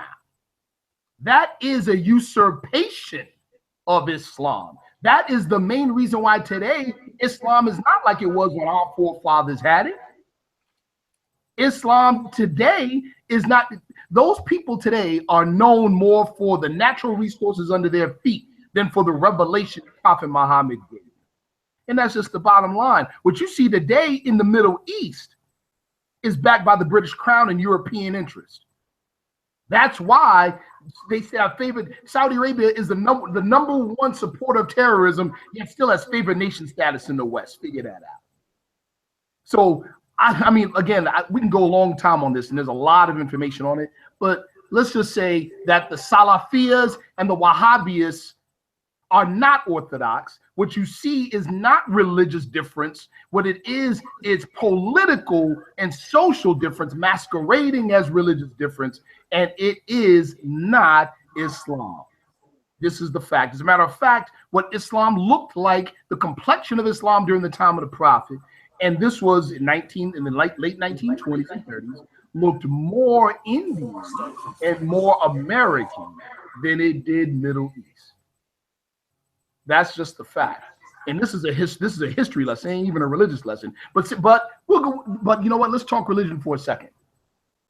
Our brother Ngozi, you know, he shot out at the end. You know, last night he said, "Oh, well, Noble Drew Ali wasn't a prophet. He ain't a prophet because he's not recognized as a prophet. The Prophet Muhammad was a prophet, but Noble Drew Ali ain't a prophet, right? Because his support was in Orthodox Islam, Muhammad is recognized in the Quran as the last prophet. Well, here's a language lesson, people. Language lesson. The word used to describe Prophet Muhammad is related to lineage in prophethood is Katama Nabiyin. That's right, which brother. means seal of the prophets. Now, if you look in that same Quran of Mecca, Surah 57, I believe verse ayat 4, it talks about Allah being the first and the last. It doesn't say the word Katam, because Katam means seal. Akir means last. If they were going to refer to Prophet Muhammad as the last prophet, they would say Akira Nabiyin, the last prophet, not Katama Nabiyin. You mean to tell me that they could use the word last, and it literally means last in the Quran, and then all of a sudden, when it comes to talking about the seal of Prophet Muhammad, they use the word Katama instead of last? Come on, man. Come on, man. That's the very same thing that the Palestinians over there, the pale Palestinians over there, when they come over here and sell us pork and cigarettes and pornographic material, try to tell you. They try to tell you that very same nonsense. That's nationalistic teaching in favor of them against you who don't have a national identity or don't know your national identity, so you don't know better. So that's all it is. That's them putting their due over your due to say that you don't deserve a prophet and your people aren't a nation of people. You're just some haphazard Negroes that they snatched up off the coast of Africa. Peace. Peace. I see we got Hebrew in there. Brother Hebrew, are you there? Then I want to pass it back to my brother Ishmael Bey. I see you came in, brother. If you can hit and hold, if you got something to say, come on, brother, because I wanna give it to my brother Ishmael Bey and let him go out, and then we're gonna go straight up the line and get out of here. Brother Hebrew, how you doing, my brother? Hey, what's going on, brothers? How y'all doing? How did you honestly feel about the debate? And what I mean honestly feel about it, do you feel as though that y'all could have presented better, or do you think that y'all presented just well enough to win? Do you believe? How do you feel about the debate, my brother?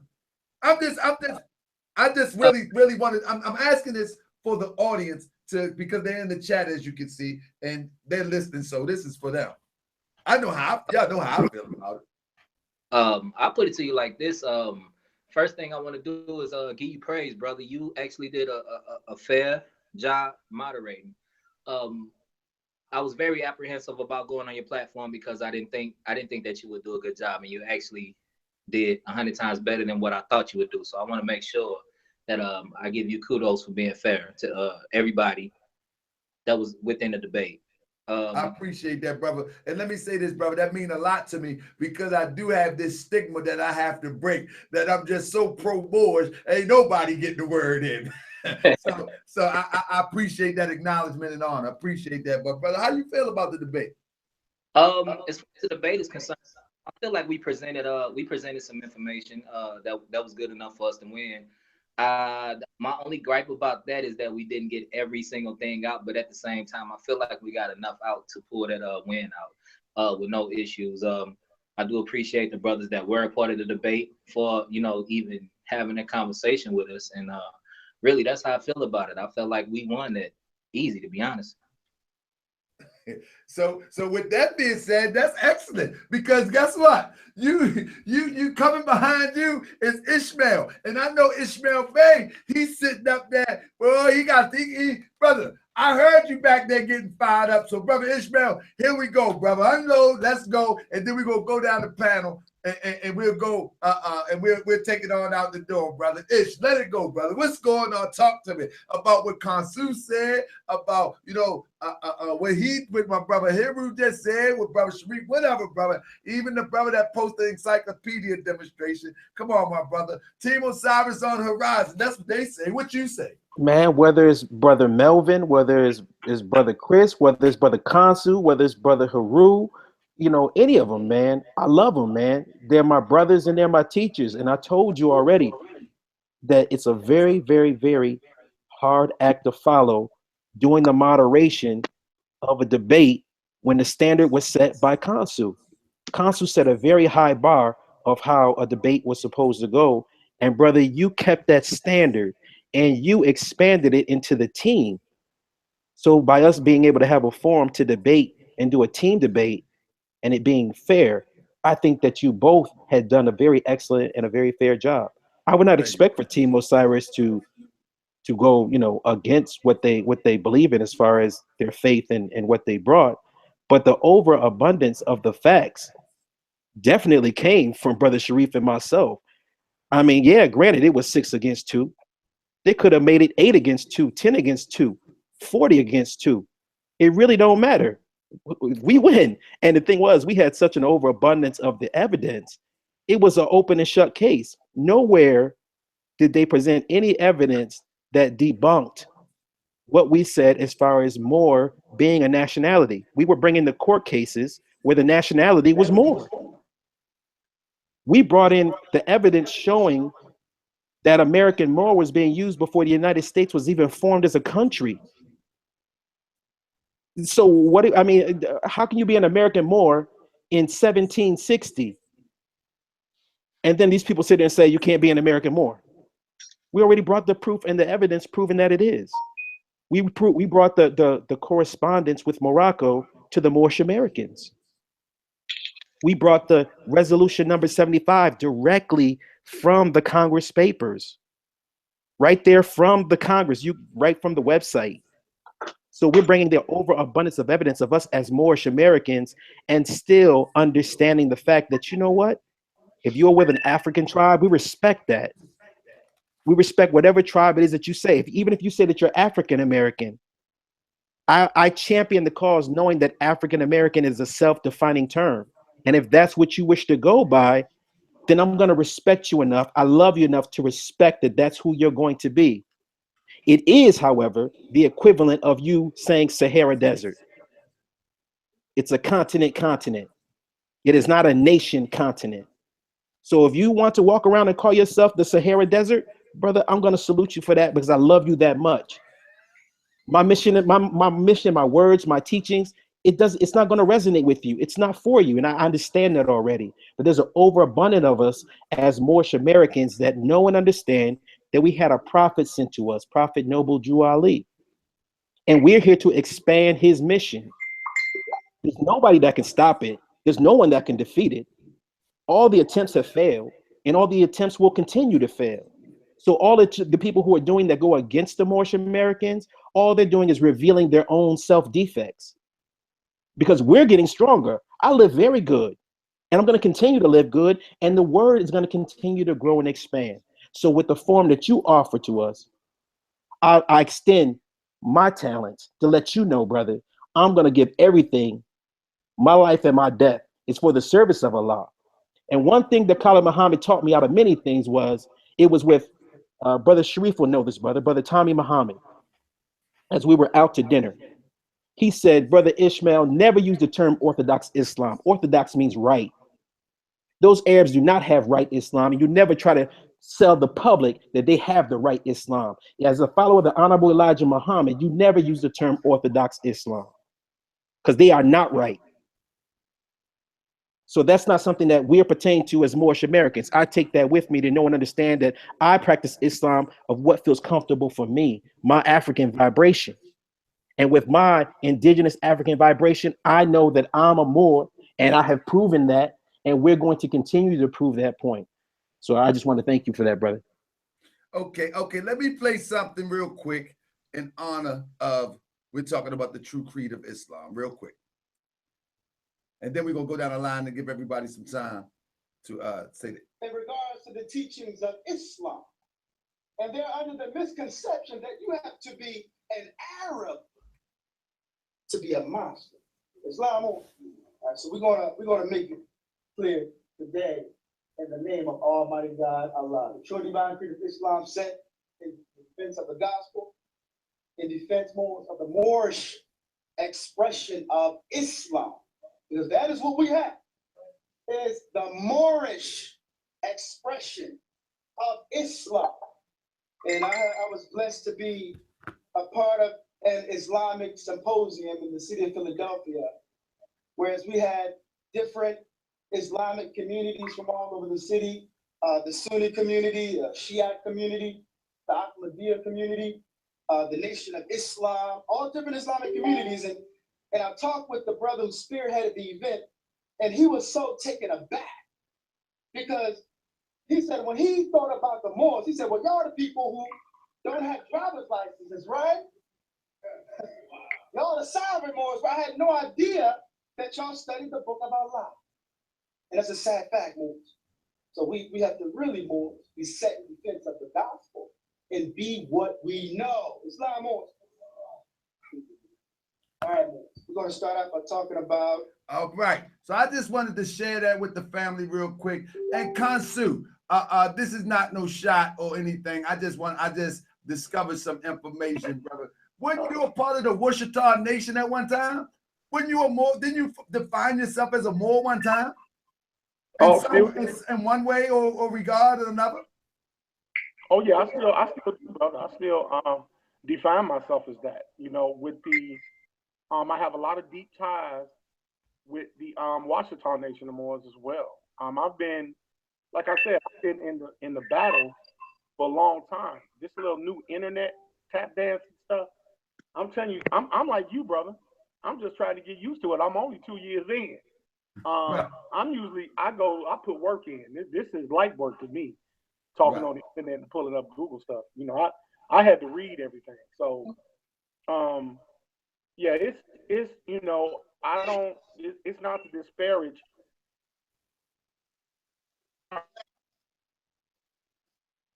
What it is that a lot of people are holding on to methodologies that are not going to advance us. We in 2017. We're not in the 1900s anymore, and we're going well into 2020.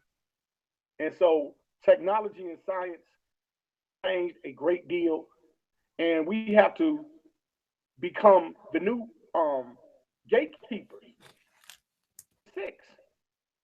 You know, brother Tahar, I'm gonna be 47 in May. We have not had any more great people that define us as a group yet. We are actually not living up to the potential of what our ancestors wanted us to be.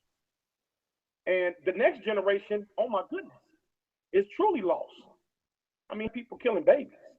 So it's not gonna always be feel good information. It's gonna be a lot of information that we're not gonna like to hear.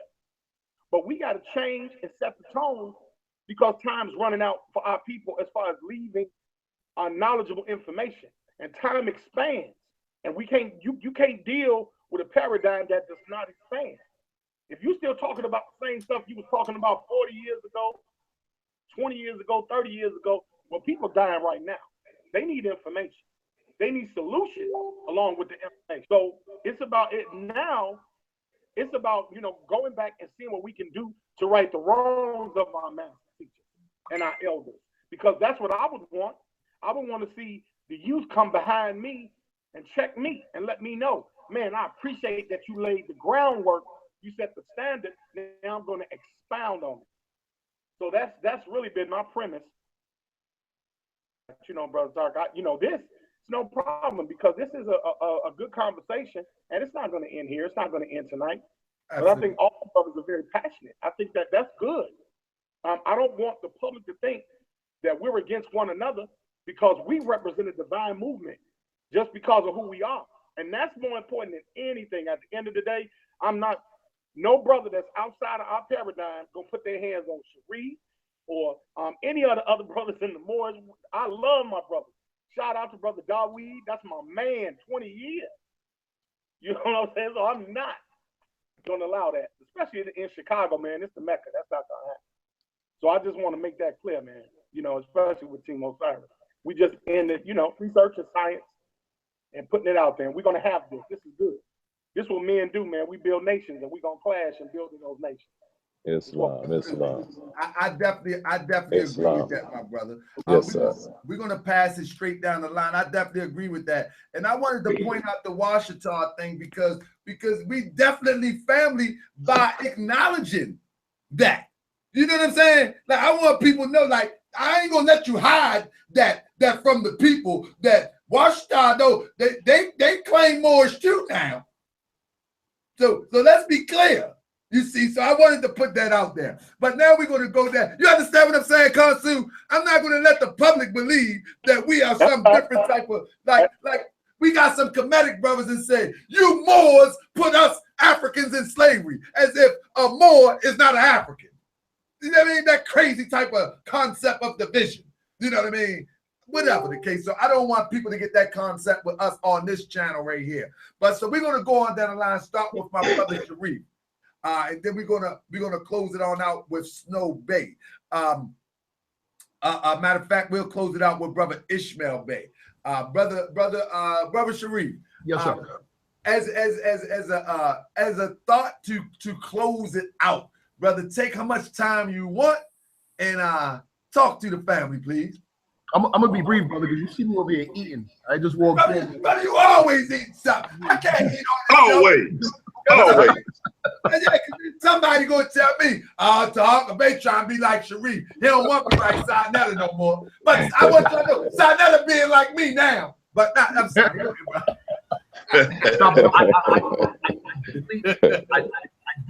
going to be very brief, but I deeply appreciate Brother Kansu's words, man. And it just to show you the degrees of separation of how small they are. You know, my brother Tunica Ill, he can speak for himself, but you know, he was heavy with the Empress in the Washita. And Ishmael, you still on the line, right? Ish, you there? Yes, sir. Right here, brother. Right here. Ish can tell you, he can verify this. Myself, my brother Sovereign Bay, aka Forrest Webb, Original Rock Steady Crew, you know, me, Sovereign, and Ish, we're at the Moorish Circle of Mothers and Sons in Cleveland, Ohio, under the late J. Johnson Bay, along with the Empress, when she was there learning Moorish science from the late J. Johnson Bay. We were like in her presence. Physically. Correct. She was with us right there in Cleveland. Absolutely. Yes, sir. Right. That's right. So, I mean, it's, you know, again, it's, we, you know, as the brother said, we have a lot more in common than we have at variance. And that is the essence of Islam right there, is That's seeing right. Islam means is unity. And Islamism is to seek the unity. We may have out of 100 things, 99 things that are different, but the one thing that we have in common, that's what we press hands on, and that's what we enter the house of labor with, that one commonality. That's what Islam is. It's a simple faith. Prophet Ali said it's a simple faith. You know, in essence, it recognizes the unity of deity and the brotherhood of humanity. Now, as it relates to its expression by different groups of people must reflect their unique cultural experiences. So Islam in America definitely cannot look Middle East. It must look American, you know? But outside of that, I think this is great. The discussion is great. No matter how spirited the discussion gets, we're all still brothers. And we all still have a lot to learn from each other. I learned a lot, you know, and I pray that my brothers, you know, learn something about us. And like the brother said, the conversation's not over because the work isn't over, you know? So with that, I'll say peace. I say peace with you, my brother. I appreciate you. And I want all y'all to always press the thumbs up. We got people that just come on here, click the video real quick, and press thumbs down just because they don't want the Moors to be having the discussion. They don't want us to be taking this platform and this YouTube thing by storm. They don't want the information to get out. And again, I encourage anybody, if you think that you got what it takes to come here and have a conversation with any brother on this panel, let me know and we can make something happen, but it gotta make sense. We're not debating whether skin is black or whether skin is brown. We're not going to do that. We ain't got time for all that. You know what I mean? We're not going to be debating all types of why your eyes blue, but this person's skin is copper. I ain't into all that. That ain't gonna get us nowhere. We're going to get into some things that may get us somewhere. With that, I want to also say, always press the thumbs up. Secondly, always, if you can, support the Moorish World TV tour. Now, I call it Support Moorish World TV because, family, I got breaking news. It's breaking news. we got a few events scheduled. I don't know if Brother Sharif got the memo, but somebody will be reaching out to Brother Sharif soon. Because if you're in South Carolina, we coming to you. We coming to you. I told you we coming. We got a date, so stay tuned. We got the place. It's about to happen. It's going down. Oh, that's what I used to say back in the day. It's going up. I gotta say going up now. So we there. Also, I got my brother from Akron, Ohio. He's ready to put forth the effort to bring the Moorish World TV to Akron, Ohio. I failed to call him tonight, because I'm preparing for this show, but we're going to do what we said we're going to do. Please support the Moorish World TV World Tour Fund, because I'm telling you, but even if the brother's going to try to get me out there, I don't have to charge, to some crazy prices, because I got to get some gas, I got to eat, I got to do things. I mean, I like to eat. What I like to eat, I didn't tell y'all what I like to eat, because I still like hamburgers, people. I'm working on it. I would make confession. I feel like confessing. But anyway, I'm coming, brother. So we got some dates set up. We also got ATL coming. We got ATL coming real soon. I need to get on the phone tomorrow to validate it, to make sure we good, to confirm on ATL. So we got some stuff happening. So people, please support. Your money is in good hands. We're going to bring the information to you. Hopefully, Brother Sharif will be able to accompany me on a few of these. He a busy man. He like to teach people real quick. I'm going to get off track, and I'm going to let y'all go. But Sharif like to teach people all this type of karate stuff, all this old karate stuff, like karate originated in Africa, all that old stuff. So he like to do all that. But anyway, we're going to try to get him from that karate school and he do a lot of stuff in the community too, y'all. He with the big people. Don't tell me, with the big people, the movers and shakers. They're making the laws. You know what I mean? Khalid Bey, them type people. He hang with them. So we're going to try to pull him away from there and get him down to South Carolina.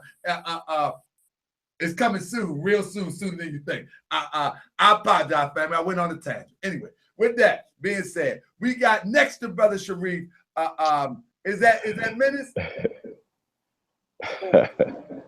Peace, Kings. Peace, my brother. Look, we ready to wrap it up. You just came in, but brother, real quick, make it short, make it sweet. How did you feel about the debate, and where can we go from here, my brother? I mean, we could just build from here. I mean, that's what we was doing in the first place. We got a couple of little bumps in the road to just create some kind of clarity. You know what I mean? So I appreciate the brother's scholarship.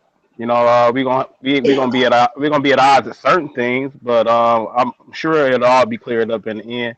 Maybe on that side, y'all feel like it was all cleared up. Still on this side, I gave up a lot of my time in my presentation to allow some questions to be answered, and I never really got to the other half. So I'm not with Ambush Scholarship, so I will be presenting that, and well, not tonight, of course, but I will be presenting that and allowing Ishmael and Sharif to counteract the claims that I have in there. So yeah, with that being said, everything was good. I mean, I enjoyed your moderating. It surprised me, but I definitely enjoyed it, and I appreciate it. Also, one last thing. To my big brother Ish, man, I want to clarify something that when I was doing my presentation, or after I did my presentation, when you were answering a question, and you gave a reference that was a correspondence with Gwendolyn Hall, and I was saying that it could be made up and this, that, and the other. I wasn't trying to put you in or trying to paint a picture of you that you would be dishonest or something like that.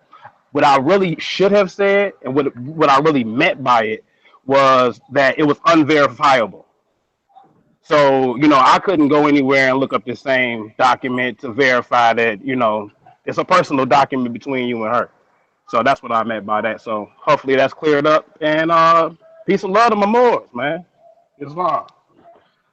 Islam, brother. I give you honor for that, brother, because I think that's a noble, honorable thing to do. If we know that our brother has misinterpreted what we said or the potential to misinterpret is there, then that's the no, man. We made some progress. And my brother Kent Bay, we got your question asked. I hope you just not come in. But brother, ain't no pork in my beef. But I don't eat beef, that ground beef that much, but I do like hamburgers.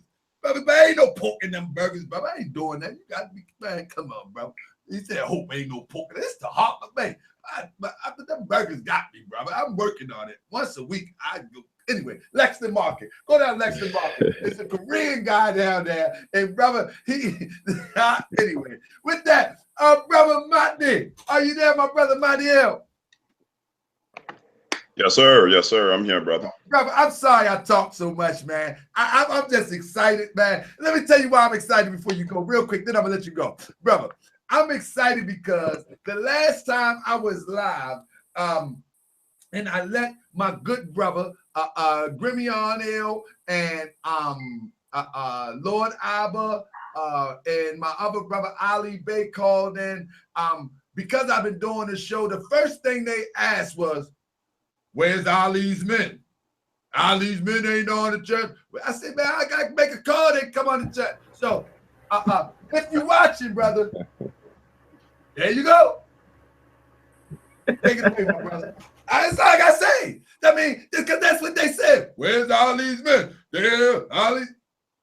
Here you go. Now, I can't get all 30, 40 of them on here, but here a few of them. But brother Matthew, brother, can you wrap it up and really take us home with the way you feel about how the debate meant, what it has done, and where can it take us from here, and just your overall concept of this debate stuff.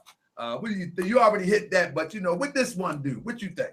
I just really think it's important that people understand that when the prophet says that we are descendants of Moroccans and born in America, that's absolutely verifiable, and that that we are a legacy of our people in Africa, of our people in the West, of our people in the Maghreb, as the brothers say. With the fact that Maghreb means West, where we will, it's West Africa. Just keep the title of this book, brother. I want to make sure everybody can see it. The Discovery of America, an outgrowth of the conquest of the Moors. Woo! This is from the Forgotten Books, brother. This was written in the 1700s. We got papal bulls where they're stating that basically the enslavement of the Moors is nothing but a continuation of the Crusades. We're talking about the transatlantic slave trade here. Nobody can disprove that we are Moorish Americans, descendants of Moroccans born in America. The prophet didn't do it as no ploy. Come on, words do morph in time. Okay, if it was spelled M-A-U-R, and if it's spelled M-O-O-R, it's the same word. Words do morph. Israelis. Oh, so that's what they tell us, right? Names change over time, but people don't change. We are who we are. And if you want to go with that DNA thing, fine, go with it. That's your right and that's your choice. I'm gonna go with anthropology, archaeology. I'm gonna go with mass migrations, things that can be proven, carbon dated. We didn't all stay in no one place. We're not saying we originated in these places. We migrated to these places. But our migrations into these places, we populated and civilized these places. So they are part of our history. And we are Moors. We are Moorish Americans, descendants of Moroccans born in America. And just to address, some of the points that I did this a little earlier. I just want to really, really quick address some of the points that Brother Consul was saying. When you say things like, well, where's your Moorish representative? Where's your Moorish president? Where's your Moorish sheriff? Where's your Moorish this and your Moorish that? Why are you dropping the American off of our Moorish, brother? We're American citizens. We don't disclaim that we're American citizens. We are American citizens. We're just not wearing that title African American because we understand the difference between a continent and a nationality. Bottom line, nationality means you come from a particular nation. You come from a particular empire. You come from a particular region. It doesn't mean that you're just part of the whole continent. Africa is a continent made up of many different countries. As Brother Tunica Ill said earlier, many of them new countries. Are you going to tell a person from Ghana that they're not Ghanaian just because Ghana was started in the 1950s? I mean, why can't that same standard apply to Moorish Americans? We're older than them. I mean, the brother just sit up here and proved that. The Moorish Science Temple of America was founded in 1928. Many of these African nations that you recognize wholeheartedly, all you brothers, recognize wholeheartedly was started in the 1950s. They fought, got their independence. They proclaim who they are. That's what we're doing. Our prophet gave us the same right to do the same thing. That's why he's a divine prophet. Woo! You know, I'll go ahead and I'll yield the floor. You know, y'all my brothers. I love you. But right is right and wrong. Let's get it right. Peace. Brother to the kill, man. Oh my goodness. Yes, sir. Yes, sir. Yes, sir. I'm sorry, man. That I had to do my old man slump in the chair, man. Like, you know what I mean? Because that one there, it's something that I use all the time about all of these countries that was born out of the colonization of African nations. You know, after the colonizations, people fought and sought their independence, and that's how a lot of these countries was born. And when you look at the breaking up of the Soviet Union, a lot of new countries was formed. And I go ahead, brother, to again. Yes, sir. Yes, sir. Hey, man, this has been a beautiful dialogue, you know, because you know me, Brother Tarka, I'm not a real big follower of the quote unquote conscious community. Right. I like dip in and dip out. So I know of these brothers by their brand, you know what I'm saying? But, you know, I have a full life with various interests. So I don't have time often for things that I don't feel is to my practical benefit. So that being said, it's cool to vibe with these brothers and, you know, feel their spirits, their sincerity. They're definitely some intelligent brothers. So, you know, that part of it's really been a pleasure. Having said that, it was a simple subject that was supposed to be debated. Is Moorish American a nationality?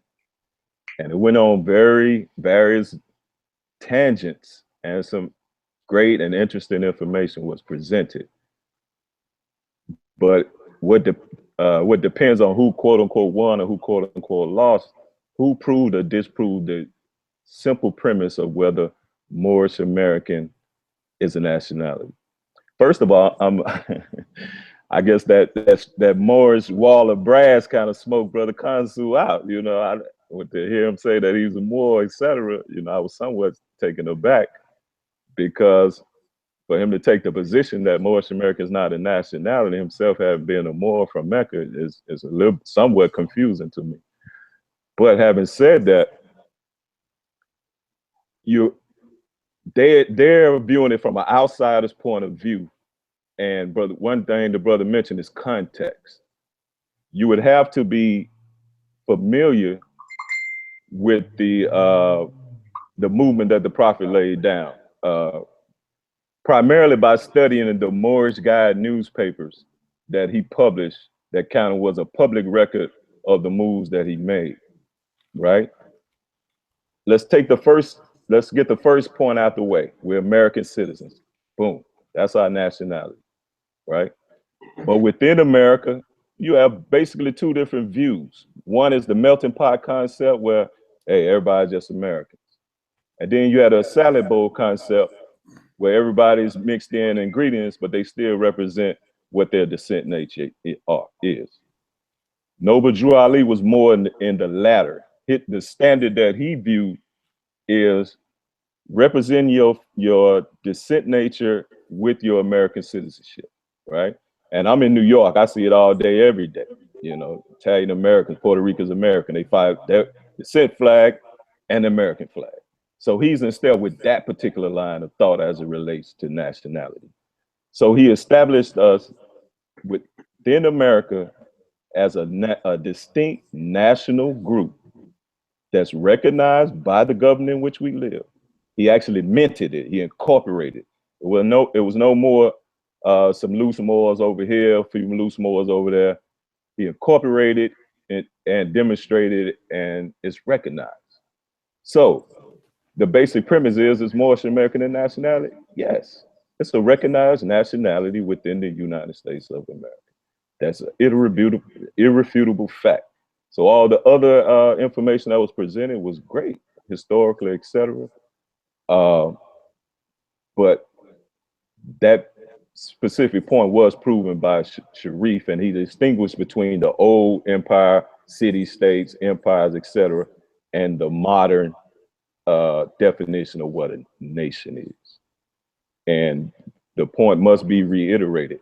Moorish Americans are older than all but 3 nations on the African continent. And the oldest being Liberia, which was set up by the United States of America. And some of our people were immigrated to that. So we're older than most of the nations on the continent. So within context, Moorish Americans, yes, are a nationality within the USA. So I just leave that. Peace and love to all my brethren. All is well. And I like to add real quick so we can keep it moving that we need everybody hands on deck so we can build it, so we can have the benefits that the other nations and other on other continents have. You know, we need to build it. We need to build it. You know, people say, well, where's your land? Where's your land? Man, hold up. We got the land right under our feet. Now let's get the building. Period, point blank. Oh yeah, the premise is there. It definitely haven't fully manifested. Exactly. That's the work. That's the work that's at hand. Exactly. Who is that right there with Team Osiris logo? You there, my brother? You got the Team Osiris logo. I can't see it too good. I'm about to put it on the screen right there. Christopher, are you there, my brother? Oh shit. Christopher, Yeah, what you doing? This the Hugger Bay channel, brother. This ain't Team Osiris channel. You can't go sleep on it. You sleep back out. Nah, can you hear me? Peace. Nah, my brother. Let's be wrapping it up right now, brother. What you was out there doing? I heard snoring. I heard alarm clocks and all that going on. What's going on? Nah, man. I just want to give you a shout out to Harka for moderating the last show. I think like everybody else feels, you did a good job. You know what I mean? I appreciate it, brother. I appreciate it. I feel like at least during the moderation, you were unbiased. You weren't swinging too much on one way or the other. I mean, just keep it up. And again, we as a team, we wouldn't mind being on the platform. I mean, keep it up. And I have a question, but I'm not going to ask it here because I know we're wrapping it up. But in the future, I'll probably shoot it to Ishmael, and maybe we could talk about it. Well, Ishmael up next, man. I think we can take a few seconds to fit it in, and y'all can maybe discuss it later because he up next. Yeah, but yeah, all right. I'm not sure what the position of all Moors are when it comes to the Circle 7 Quran. Would you be able to purchase a Circle 7 in Morocco or Senegal? But also my other question besides that is, does that supersede the Quran to all Moors or just some? Do you know what I mean? Or is it looked at as a holy book, you know, in comparison to what the universal Quran would be? So where are you from, my brother? I'm from Northern Virginia, you know what I'm saying? Right near DC, Maryland. Okay. So look, let me say this, and then I wanted brother Ishmael to go almost last, actually, because it was actually his thing. But if Ishmael may want to touch on that, that's fine too. But Ishmael, can I save you for last, brother? Yes, sir. That's no problem at all. And if somebody from the temple would like to explain it to Brother Chris, I'm sure y'all can enlighten them just as well. I'll let somebody hit that, but I want to get my brother Hebrew, because I did say that at first. Brother Hebrew, I got you, Chris. Brother Hebrew, come on, brother, take us home with your final thoughts, my brother. Oh yeah, man. These are always good spirited discussions, man. I appreciate this. Just want to let you know. I mean, Consul kind of took some of the words I was gonna say, but basically, I mean, at the end of the day, we all brothers in this. There's no beef or anything like that, man. That's nonsense. This is just all information. This is never personal. So we need to get, make sure people get off that. I also want to address something else that Ishmael said earlier too. As far as the memes are concerned, it's not personal. It's comical. It's meant to be that way. It's something called propaganda. If you understand psychology and how propaganda works, that's how you drum up interest in a particular topic to do this. You know what I'm saying? It's not personal. Me personally, I never put out anything going at anybody personally. And it was never that way, and it's never meant to be that way. So I really think the brother need to stop being so sensitive about it and stop taking it personal, because Brother Taharka, you did it yourself. You put out a couple memes. I laughed. I even commented on a couple of them laughing. It's fun to me. It's not personal, bro. Hey, bro, Hebrew, and I was fighting the day after the debate. I didn't do nothing. I was fighting myself. But today, I couldn't help it. Yeah. You know what I'm saying? It's not personal, bro. It's all fun. You know what I'm saying? I seen it. You put the little boat with the team Osiris thing. I thought it was hilarious. I never took it personal. You know what I'm saying? So we got to get off that, man. You know what I'm saying? It ain't even that serious, man. At the end of the day, man, we all brothers in the same struggle at the end of the day. And I'm done with it. Peace. Peace. And I definitely agree with you, brother Hebrew. With that, brother Stobay. Stobay, come on, get off that computer, brother. I know you over there messing with that Bitcoins. I want Stobay, tell them where to go so they can invest in this Bitcoin. I'm getting mine. I don't know about y'all. I just read a report that Bitcoin is about to be the new money. Oh, yeah. I'm talking about for real. I read it. I can read. I really can. Bitcoin is going to be the new money. Hey, Snowbay, please tell them how to get into this Bitcoin investment. I hit your post the other day and I said, I'm going to get mine, and you think I'm playing because it snuck up on me real quick. It was an article somewhere that I was just going through the internet, and I wanted to post something on Drew Ali's Moors, and I was like, whoa, it's a big article talking about how Bitcoin is really going to be the new money. I mean, what I mean by the new money is that you're not going to have to swipe your card. That digital money is going to be that bread. I need mine. Talk to me, brother Snowbay. Yes, sir. It's currently at $1,201. So we have a group. You can search us. It's called the More I Am Team Build on Facebook. I'll post a link in a few places. $2 investment. We help you flip it. You build it up to 16 Bitcoins. That's right now around 16,000. And it's going to keep rising because the Bitcoin is going to keep going up. So it's definitely a currency. It's one of the highest commodities on the market today. And if you ain't on it, if you ain't in it, you way behind. Well, I'm gonna be on it. I'm gonna be on it, and I wish I had the link to put up in the chat, because I'm telling you, people better get up on it. I read the thing, and I'm like, man, if I would have thought about some of this stuff when I was younger to get into investments, man, I'd be building a mortgage community by myself. But I was like, man, that stuff ain't gonna do nothing. That stuff ain't. Well, Bitcoin gonna do something. I'm gonna get mine. I ain't worrying about y'all. I mean, I'm worried about Anyway, Snowbay, you good? Yes, sir. I just and real quick, I just want to give a shout out to the team Osiris. The debate was excellent. I always respect their information.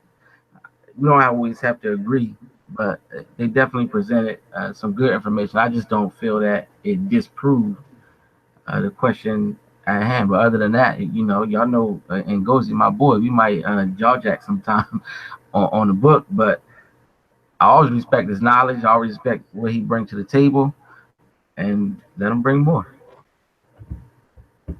Exactly. And I definitely got to give a shout out to it, Gozy, because I'm telling you, I thought I was gonna bang my computer a couple times. You know what I mean? Like, because me and Gozy were going on Facebook a couple times.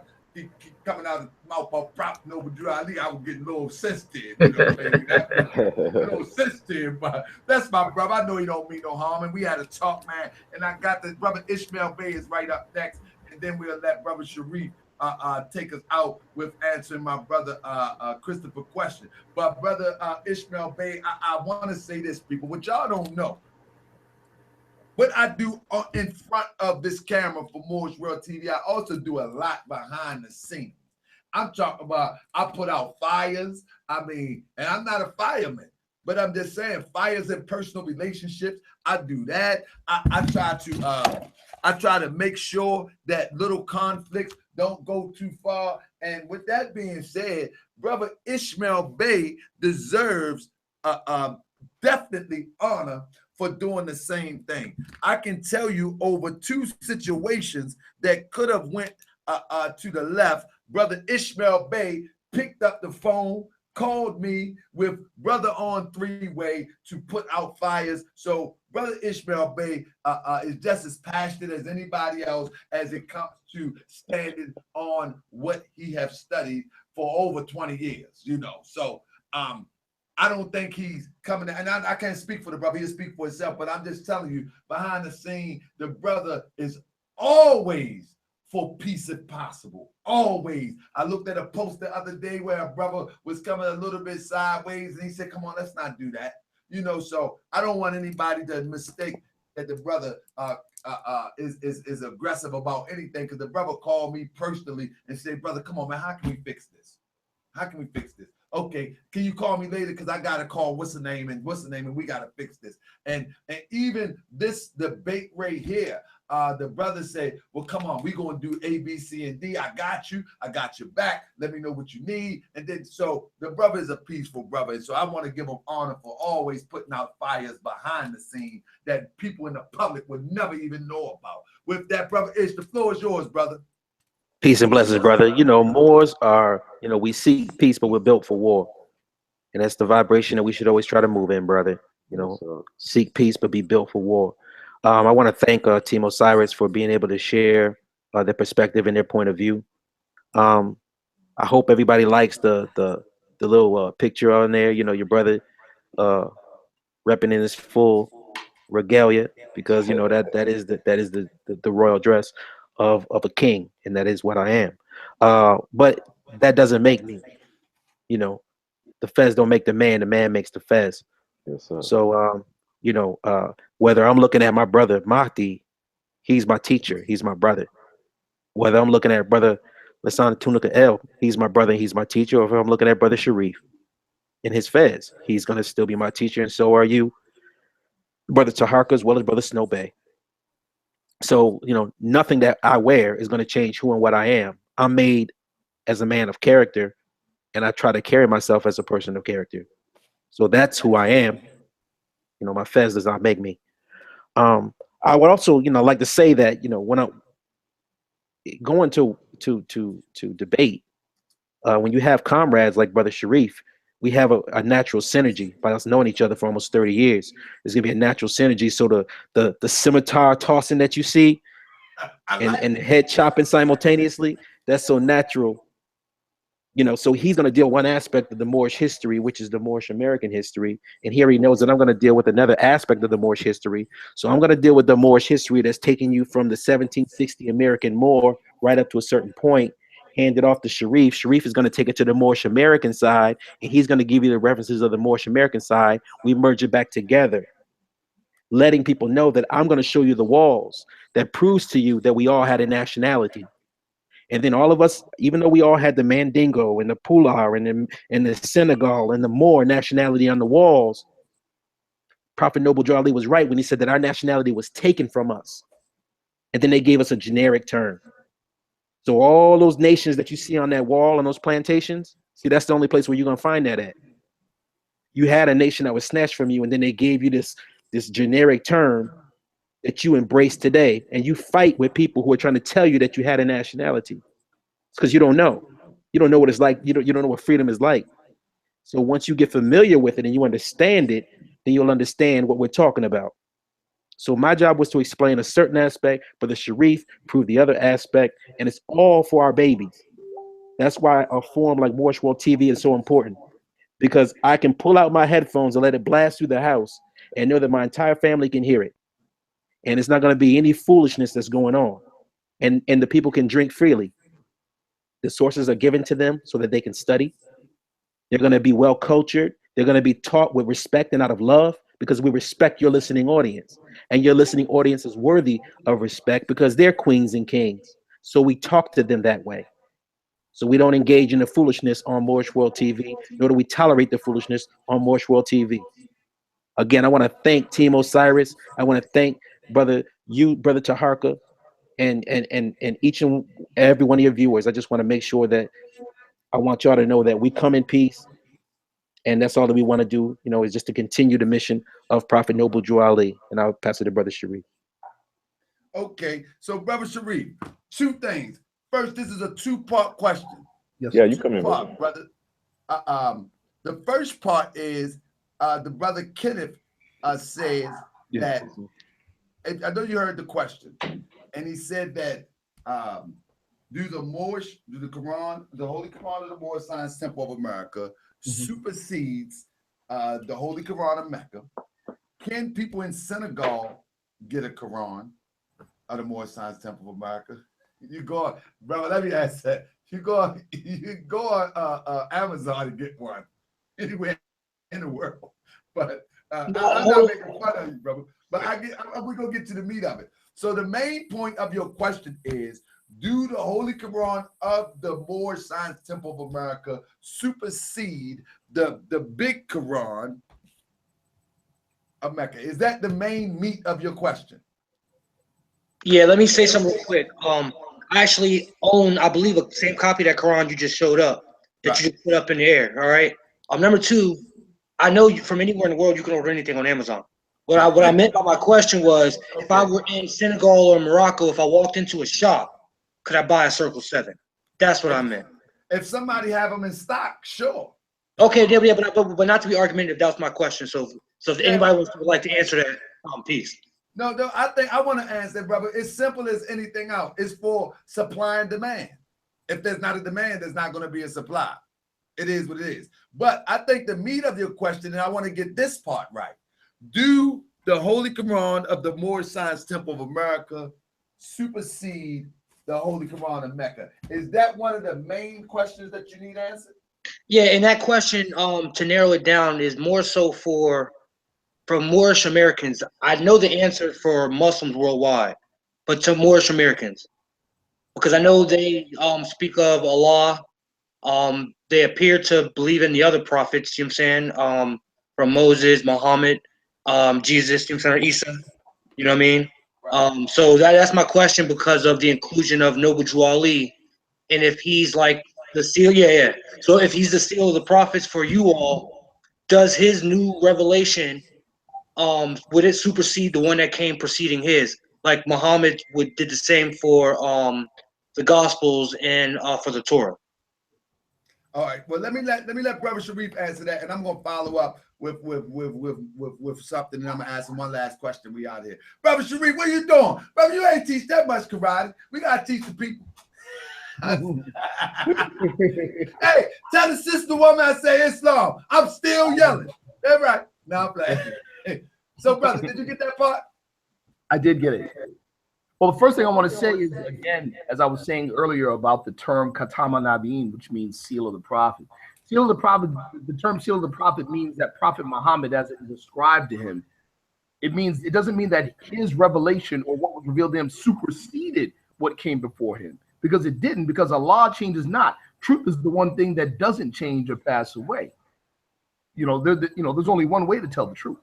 What happens is that frail and weak humanity falls away from the truth. And so you need a reminder to bring you back to it.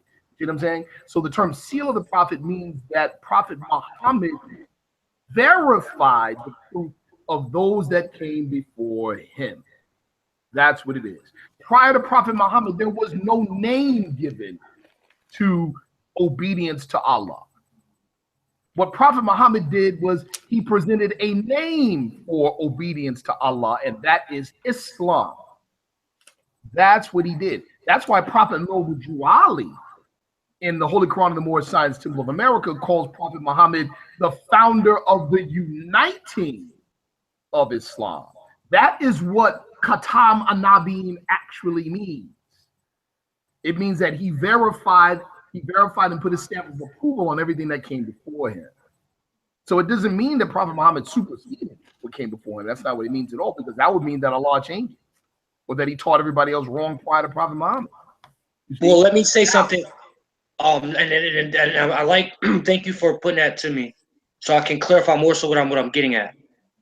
We know in the Quran that it does state that, you know, Muhammad as a messenger has not come to teach anything new.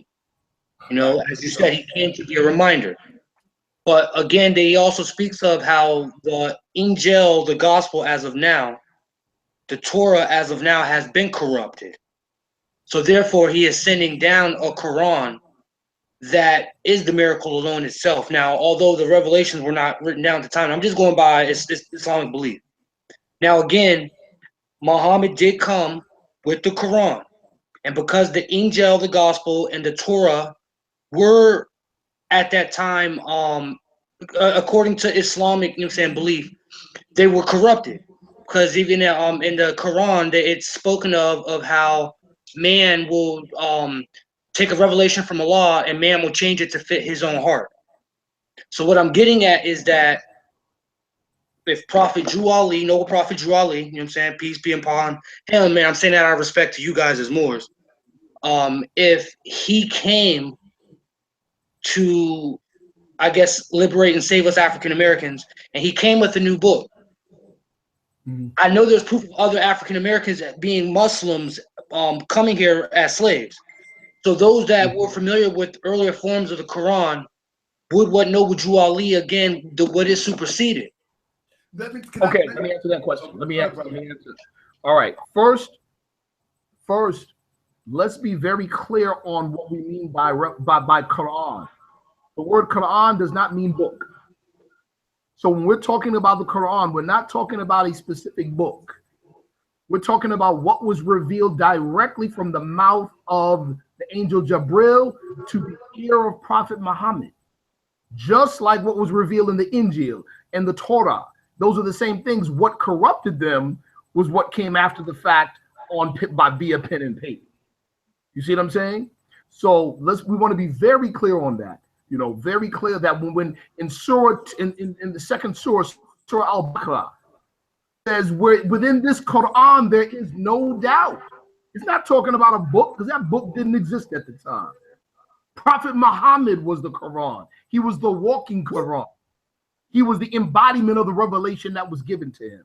Now, let's go on to Prophet Noble Drew Ali. This is a historical fact. This Quran, the Holy Quran of the Moorish Science Temple of America, was not even published until 1927. The movement was well-founded and moving forward at the time, and it wasn't made available to the members until after the first convention in 1928. So but if you look on the back of the questionnaire, the Quran questionnaire, it says, the Moorish Science Temple of America, deriving its power and authority from the great Quran of Muhammad. You understand? What is not known by a lot of people is that Prophet Drew Ali taught from the great Al-Quran, translated by George Sale.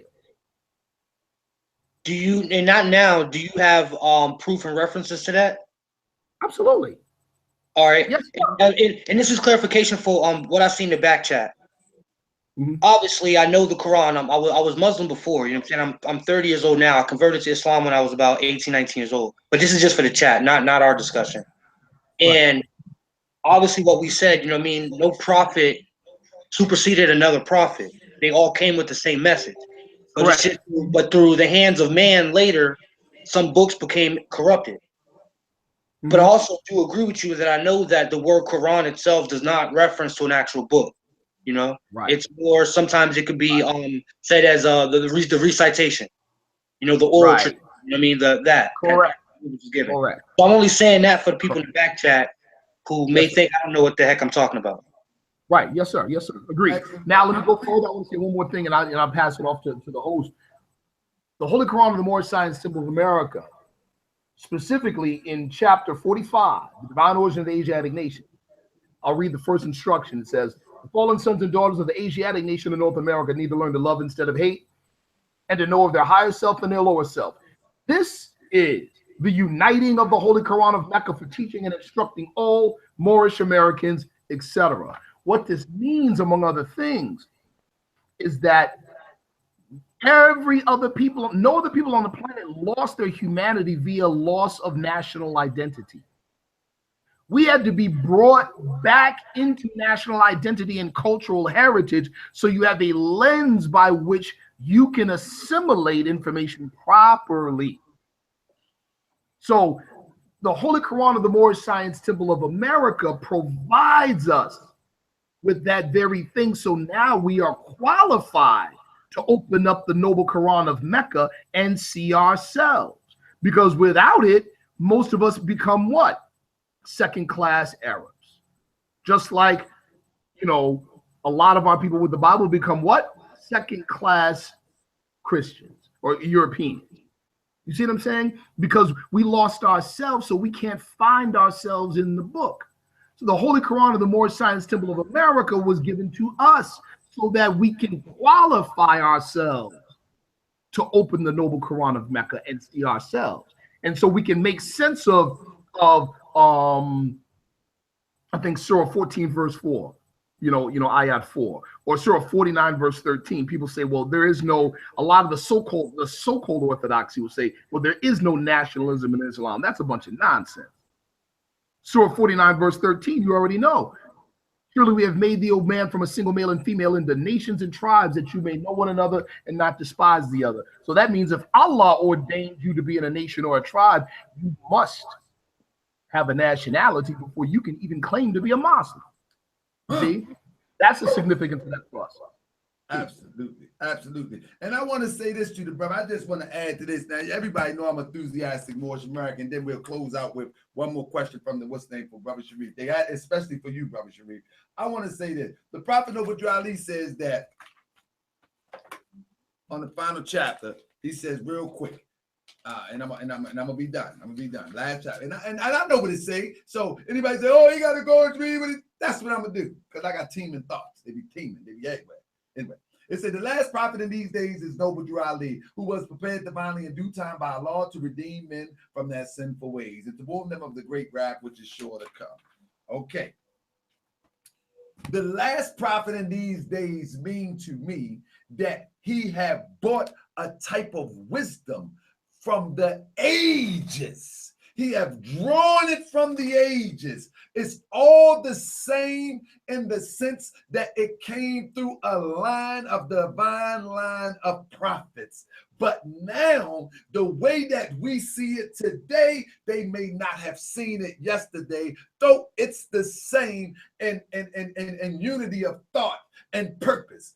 But when Prophet Noble Ali said to me in this Quran right here that the nearest place, to find your higher self, you must look within. The lower self, you must look within. If you go into any other doctrine, the description of the devil or the lower self may not point you to within. This doctrine points you straight within to yourself, which means to me that this is a evolved, shall I say, understanding of the same truth of old days long gone. To me, that's just me. Prophet Noble Ali got this, got the keys. You know, DJ Khaled, he got the keys. It is what it is. Now, last but not least, I think anybody who's interested in bringing out that higher self into you, out of you, need to go and check that out. You need to go and check that out, because there is no book, even if all praise be to Allah for the revelation of this, but there is no book that pointed me to myself in such detailed form until I read this. But that's me personally. Maybe something else helps somebody else with that. And last but not least, Brother Sharif, this is all the way from the Middle East. The brother says, Islam, brother Taharka, this is Abdullah Ibrahim, your Muslim brother. I may not be able to catch the debate live, but can you please ask Sheikh Sharif Bey, on to the brother for the respect. He's been watching, brother.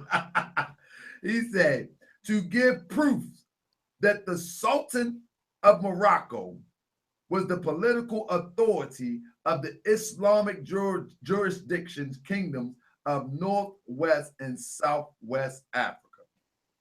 I believe that this is the position of our historical link to the Moorish Empire or Moroccan Empire, which is why Noble Drew Ali said that Moors are descendants of Moroccans and born in America. Honor, brother. Now, I lost with it a little bit, but did you catch that? It says, do you have any proof that the Sultan of Morocco was the political authority of the Islamic jurisdiction kingdoms? Oh, wow.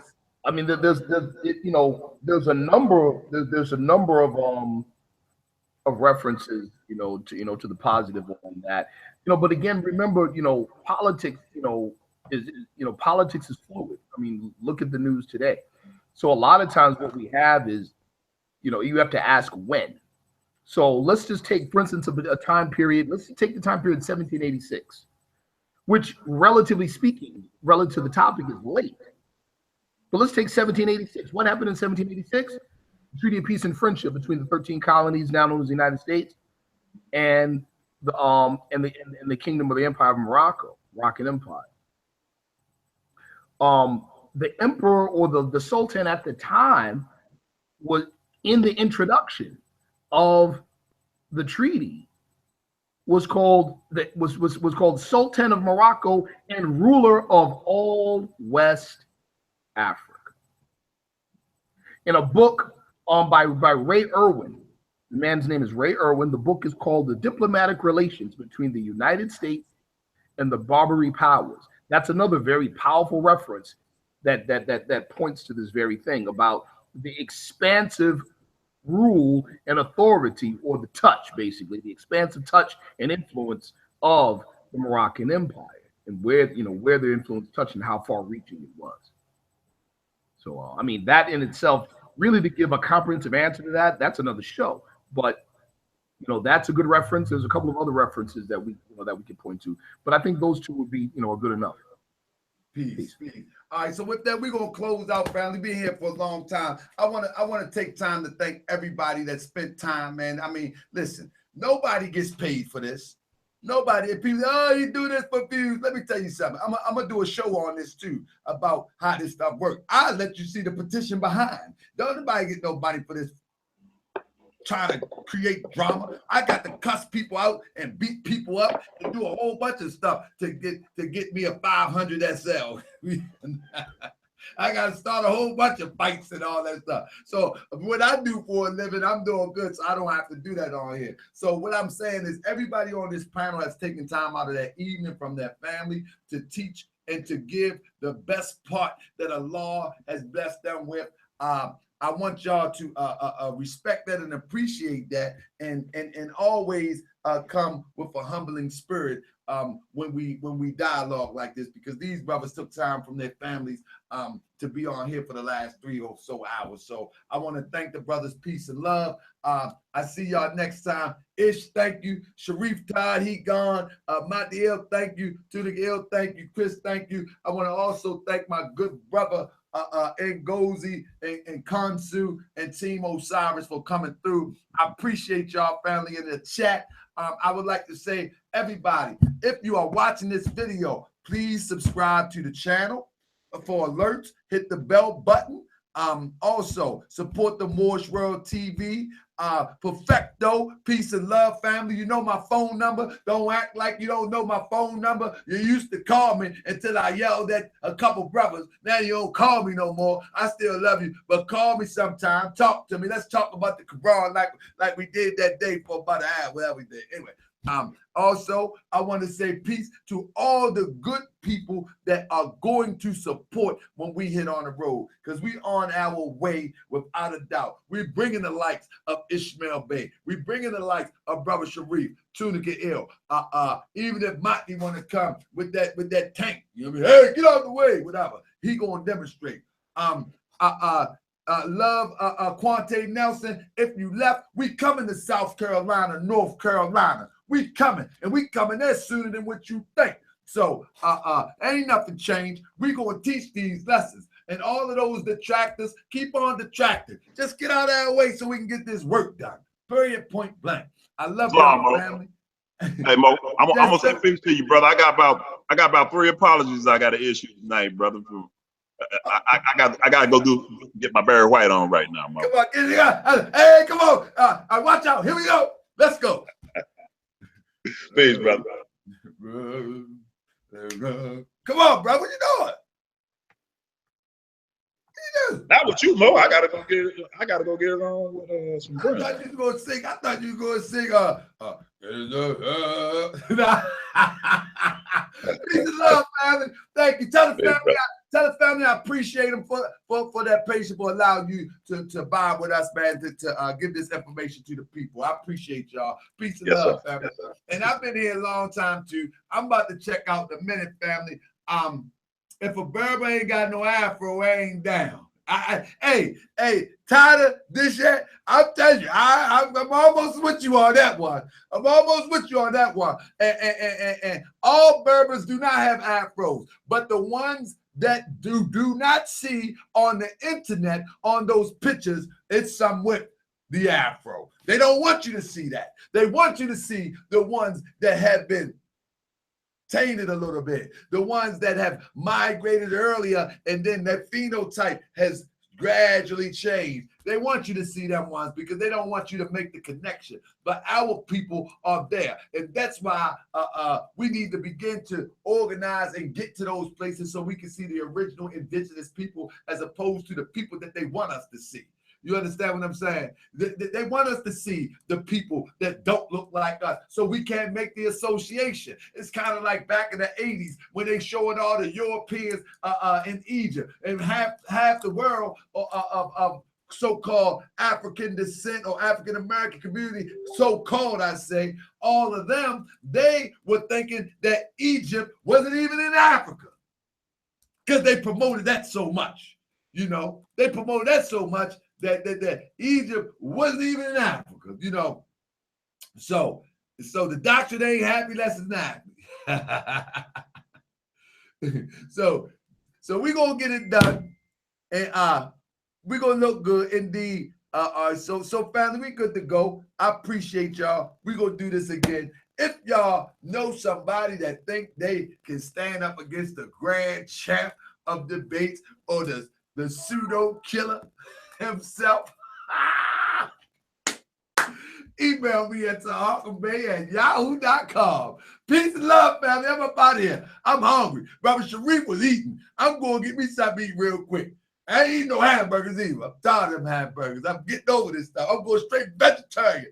My birthday come, I'm going vegetarian because I got to maintain. I got to be good so I can get this message out. I got to take it worldwide. Hey, another thing I need to do, I need to stop moving so much. Hey, family, if y'all in there real quick, ask a question. Do I move too much? Because sometimes when I watch my video, I be getting dizzy. Press 1 if I move too much. Press 2 if I'm okay. Real quick before I go. Because I be looking at my videos and I be making myself dizzy. I'm like, why am I moving like that? Like I got the rickets or something. You know what I mean? What's wrong with me? You know what I mean? So, man, tell me if I move too much. 1, if I move too much. 2, if I'm all right. I need to know, man, because I'm going to try to stop moving so much, man. I be all over the place, all that. Man, come on, man. Help me out. I don't see no words or nothing. I guess I'm all right. I'll be moving too much.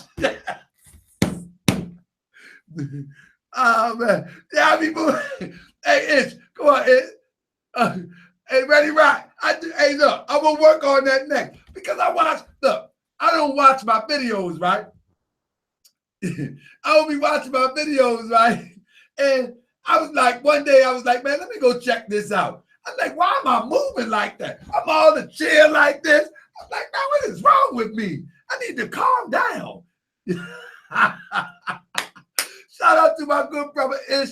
Ish, I'm calling you tomorrow, brother, because we got some behind the scenes work to do as we get this show on the road. Family, please support Moore's World Tour.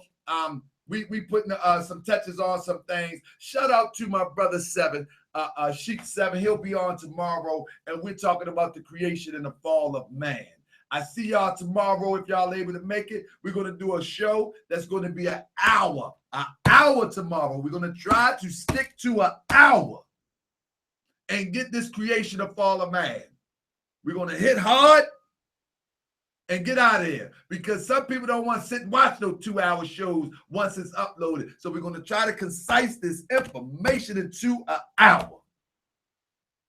From the Holy Quran and the Most High Simple of America, the creation and fall of man. Shout out to my brother Tyrone Bate. This is where I got this Quran from. Absolutely. I got that from my brother from Chicago. That's right. Shout out to my brother. Peace and love. I'm about, family. Gotta go.